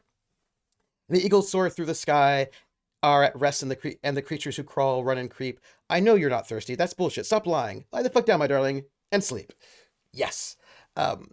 Yeah, so like I'm one of those people that like I understand that there are philosophies wherein you pitch everybody's difficulty based on your difficulty, but I think that's not my core way of GMing, right? My core way of GMing is simulationist, where I pitch things based on what the world is doing, right? Like if you go after, if you're like a superhero, you decide to go and beat up some like random teenage gang members, I'm not scaling them to you. They're going to be super easy because you're a superhero and they're random teenage gang members, right? Like, and that's like, I'm not going to make it more difficult. That's just going to be a cakewalk for you. That's what that one is. But at the same time, if you're a first level character and you're trying to go up against a dragon, that's not going to go well for you. I would recommend not doing it because it probably is not going to go well for you, is all I'm saying. You're first level, they're a dragon. Oh, yes. I did it. Sorry. And anyway, so for me, that one where like the target difficulty creep is really irritating for me, which is why I like Rollo. And then the last thing I want to say is this one is when one thing I think is really difficult and a little bit frustrating, and I don't know how I feel about it, and that is opposed roles. A lot of people like opposed roles, but opposed roles also has the danger of difficulty creep, where like you're very good at this skill, and so the GM then gives you somebody who's equally difficult, which means no matter how good you are, it's like the same thing. Like, you know what I mean? Like, so sometimes I like independent skills. I like a roll low. I don't want difficulty creep. I want if somebody's really good at a thing, I want the system to be able to let you know that you're good at it and have that work out that way. I would like critical successes and failures to not be so common that they seem pretty weird. I'd like there to be mechanics wherein you can help each other, or you can take more time to be able to like. That's something that I think, was it Atomica? Were you saying it, or was it Valtiel? Who was saying it? Silly Millie, you were saying it, right? Where you are able to take more time with something. Like you may not be able to pick the lock in like one go, but if you had like 30 minutes, you might be able to do it. I'd like there to be like, I like systems that allow that to be also true, that if you're like, you know, GURPS give you a bonus for taking extra time. So maybe it's a difficulty level that's outside of your skill set right now, but if you take extra time and you have better tools, then that gives you bonuses. So then you can pick it, right? It'll just take you more time. So I like systems that sort of model that sort of a thing. I do know that some people don't like that level of detail though, but I do like it. Yes. What level was Bilbo versus Smog? Halfling luck ruined the Smog encounter, says Lo-Fi Prince. I will say this. I do not think that Bilbo was first level. Bilbo had already gone through that entire journey. I don't know if Bilbo was level 1 at the beginning of The Hobbit. I would have to ask Krellin for that one. I actually have no idea. I suspect Bilbo probably wasn't first level. But then Bilbo went through that entire journey, which means Bilbo definitely leveled up quite a lot, right? Yeah, Bilbo had already done a lot, right? So Bilbo was already not a first level encounter character, and then just gained a whole lot more levels throughout the course of the book. Yeah, didn't even start level 1. He was like probably level 3 expert at least. right? And then just I can't even imagine how many levels he gained throughout the course of that of the Hobbit. But like I think they all did, right? They all gained a lot of levels. There were so many adventures they had. I imagine by the time we got to Smaug, it was, we're not talking about we're talking about a pretty high level character, right? Uh, Putting D&D levels into the Hobbit or Lord of the Rings doesn't really work. That is also fair. I'm supposed to. Hobbit start with 8 levels of Cook. But we'll talk about how he wandered the Shire a lot, which was a big area all told. Yeah, he was a young middle-aged hobbit at the start. So look, Max Ryder, I'm about ready to leave the stream, but you're here. So ask me your Haunted West question, and I will leave after I answer your question. Ask me the Haunted West question, I will answer it, and then I will go and work on schoolwork. No, I want to know. But also, I'm not going to go until after Max Ryder asks me his question. I want to know. I must know.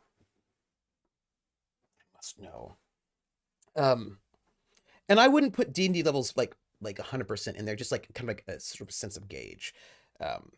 Yes. Also, Max Ryder, ask me your Haunted West question. I want to know it. There's a song. I need to know. It's like a need to know. I think it's like a Latin pop explosion from the late 90s, early aughts. Was it like Enrique Iglesias? What was it? Okay. Was the situation with the villain something from folklore, myth, or legend, or completely made up by you? Also, who was the figure? Thank you, Max. The situation with the villain. So, that was okay. So, the creatures that were like sucking people's energy, that's actually from African folklore. But the person that was can you show me? So what I did for like the main thing was not in the book itself, but there are zombies in the book, but I didn't use those zombies. What I wanted to do was actually reflect real world beliefs about zombies and voodoo, like real world voodoo practices, and the religious practices of real world voodoo. And in real world voodoo, you'll have a priest, but like not a good one. There's like these bad priests, and they create. There's like a whole process of how you create zombies, and you create zombies. There's like there's a whole thing, and so I wanted to have that the figure who was taken and sort of controlled, right, by the bad guy, be one of these actual sort of reflect the actual sort of voodoo belief systems. And so that whole situation was taken from real world voodoo religious practices, and beliefs of how spirits work and how voodoo works. Because I wanted to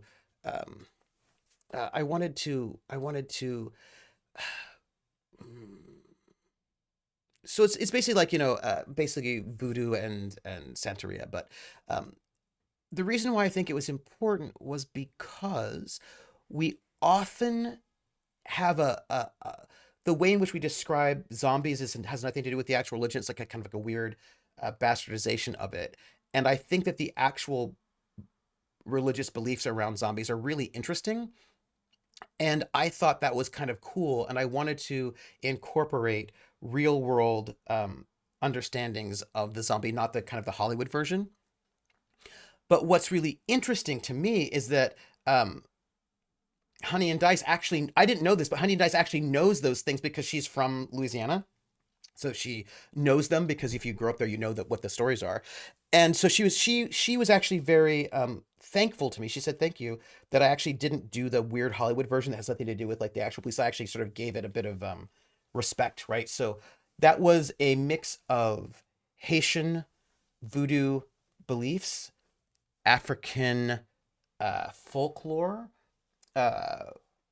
and yeah, so that was basically the mix of it. And then the thing that I made it myself was the idea that this the main villain made a deal with a demon in order to bind, right, these people. So it was like the it was sort of like it was like thematizing enslavement, but in this time, in this way, enslavement being uh, so a Bokor is what you would call. It's not really fair to call this person a priest. He's a Bokor because a Bokor is like basically an evil priest, is like what you would call it. There are other terms for like good priests and priestesses.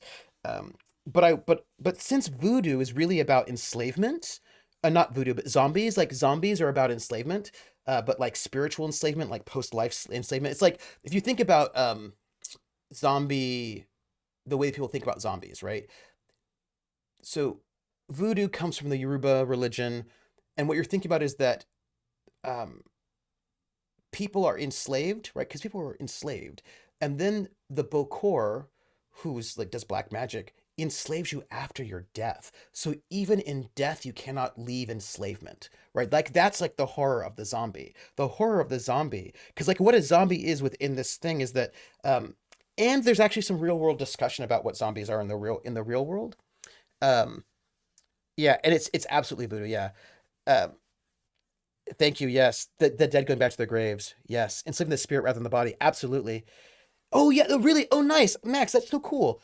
Yeah, and like there's like some interesting thoughts about it, right? So the voodoo enslaves the zombification process enslaves the spirit, um, and so that the body continues to work after death in this like really horrible way. Now, what people have surmised, only a tiny bit, what people have surmised is they think that what happens in the real world, because there are real world zombies, and what science people think happens is that the Bokor poisons someone because they actually like they actually make a poison, right? And to make somebody a zombie, you poison them, and what they think happened, and then you bury them, right? And then you bury them for a couple of days, and then after a couple of days, you dig them back up and you bring them back up, and then they're zombies, and then you control them and you make them do work for you. And this does happen, or it did happen at least. And what people who've studied this think happens is that there is a poison that is a paralytic, um, and also kind of like a hallucinatory. Like it's like they make a potion that's both like a paralytic and a hallucinatory sort of a thing. They feed it to somebody, and then they bury them alive, and that person freaks out, like freaks out, and they're basically like massively traumatized, right? And the paralytic makes them seem like they're dead. They get buried, and then like 3 days later, whatever, they're dug back up in a hyper traumatized state, and then from that state they're very suggestible, and then this person basically just uses them as slave labor. um, right, that is what anthropologists think happens with zombies, is that it's a very traumatic process. Yeah, pufferfish venom, yeah, that's right, Voltaire, exactly, yep. Pufferfish venom, then datura. Yeah, so the zombies weren't actually dead, they were just programmed and traumatized, right? Um, and so the salt, these sorts of things, is like a way to like break them of their programming, right? Because if you believe in this, right, this is the thing that might be able to help you sort of break your programming. If this is part of your belief system, that this could be the thing that can help you sort of break out of that programming. Yeah, break the mind, then use a broken person. Exactly. Exactly. Has anyone asked a Bokor willing to talk? Because most people is white people. This is also true. Now, I will say, Carl makes a really great point. Now, this is tricky because it's a religion, right? And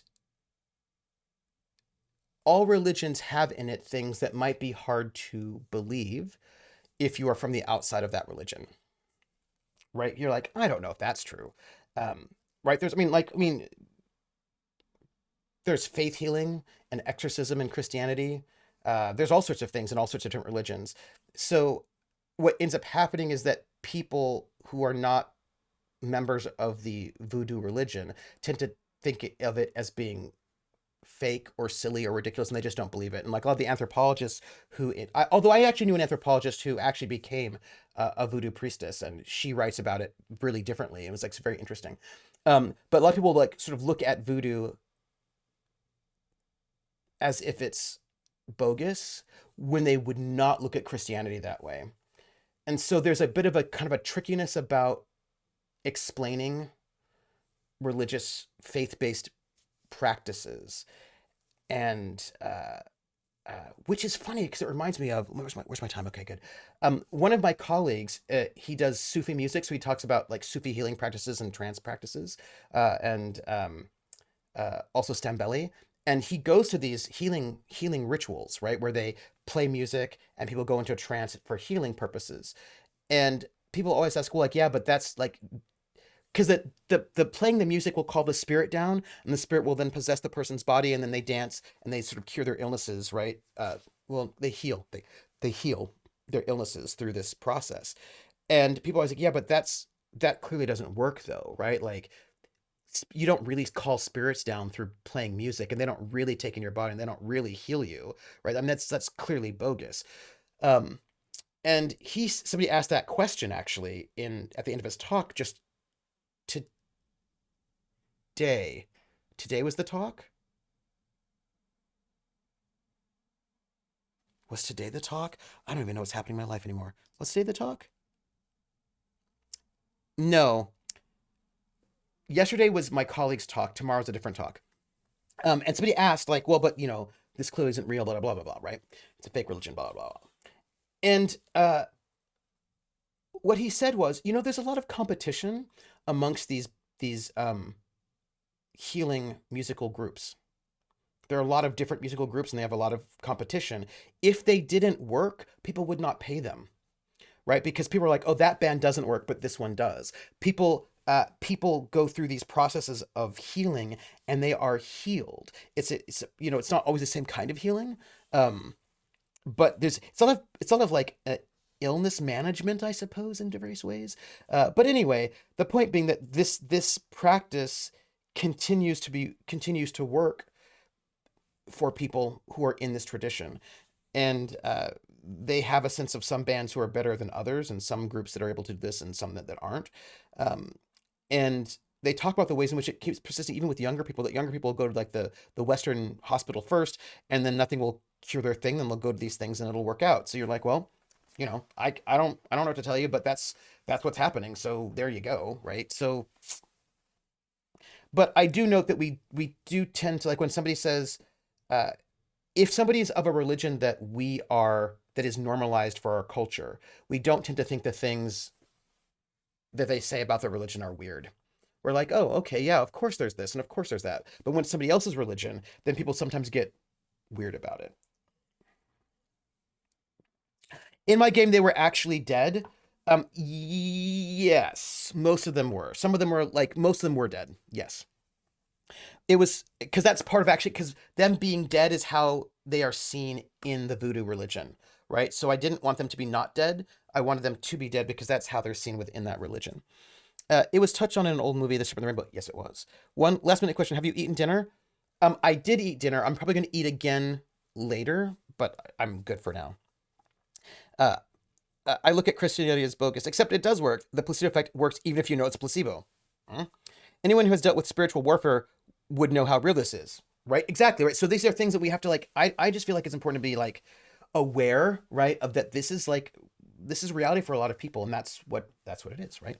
Millie says, the entire problem with disproving something by suggesting that it's less effective or only as effective as the placebo is exactly that placebos work, because the mind is capable of healing the body because we are capable of magic. See what I did there? Except I think I believe what I did. All I know is this.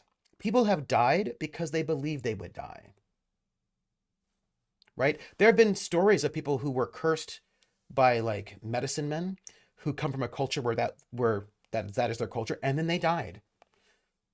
There was Western doctors tried to figure out what was wrong with them, but there was nothing wrong with them as per Western medicine, the way that Western medicine understands wrong or not wrong, and they died. That's it. And there are people who had cancer who prayed and asked to their deities to be cured of cancer, and sometimes it happened. I don't know what you do about that. It does not always work, but sometimes it happens, and I don't know what you do about it. But I do know that there's more in the world than our understanding. And I feel like it's important to be humble to the fact that we just don't know everything. There may be aliens. I don't know. There may be Sasquatch. I don't know. I can't say. I don't know about these things. But I do know that we thought that gorillas were myth until like the end of the 19th century. I also know that people think that the Kraken's not real, but there are giant squid that are 100 feet long, and that is a Kraken, right? Like, so I think about the ways in which we just don't know everything, and I'm okay with not knowing everything. You know what I mean? Like, I'm okay with admitting that. In the same way that, like, I'm okay with admitting that I can be incompetent about things. So lack of belief can save one. Krillin says, my grandma willed herself to death because she couldn't live without her husband. It's actually super common among long married couples. That's true, Krillin. That is. A lot of people just die. You know what I mean? Like, they're like, I'm done, and then they're just done. People who don't come from that culture have been cursed and then died. Broken heart is a valid cause of death. Absolutely. Sea Spider says the placebo effect is very real, like very real, and sometimes good. Okay, it's almost time. We gotta go. I do know that Cooper needs to eat. I do. I'm gonna go. I want to know everything. I feel like we can always learn more things. We can always learn more things, but we can never know everything. Okay, so we're done. I'm going. Thank you all for being here. I really appreciate it. Today is what? Thursday? Tomorrow, Kolos, 7 p.m. On the channel Eastern. The full group together all again. We'll see what's going to go on with them because, like, things are happening. Things are happening. They finally did some really good faction actions and they learned some stuff, and we're going to see how that goes. And then Saturday is my goal. It's some Outer Worlds since I can't do the Saturday after. I really want to play. And then Sunday for The Witcher at 8 p.m. over at Praxagorthus Mephoria's channel. So those are all my things. And I've got some stuff cooking, but I got to go and do some schoolwork first. And once I get that schoolwork done, I've got some things that I'm going to get done for you all as well. So that's it. I'm excited for Kolos 2. Oh, y'all, Kolos, it's getting there. It's getting there. We're just like cruising. We're cruising, folks. Things are getting real. That's all I got to say. And with that, I will catch you on the flip side. Go over to KY Hawkeye's channel to watch Critical Role. I am catching up right now because I'm doing a lot of writing and work, and so I'm like catching up in the background. And I am, I think I'm at episode 10, so I'm like halfway there. So I'm gonna get myself caught up. Okay, bye everybody. You're awesome, and I will catch you all tomorrow. Bye.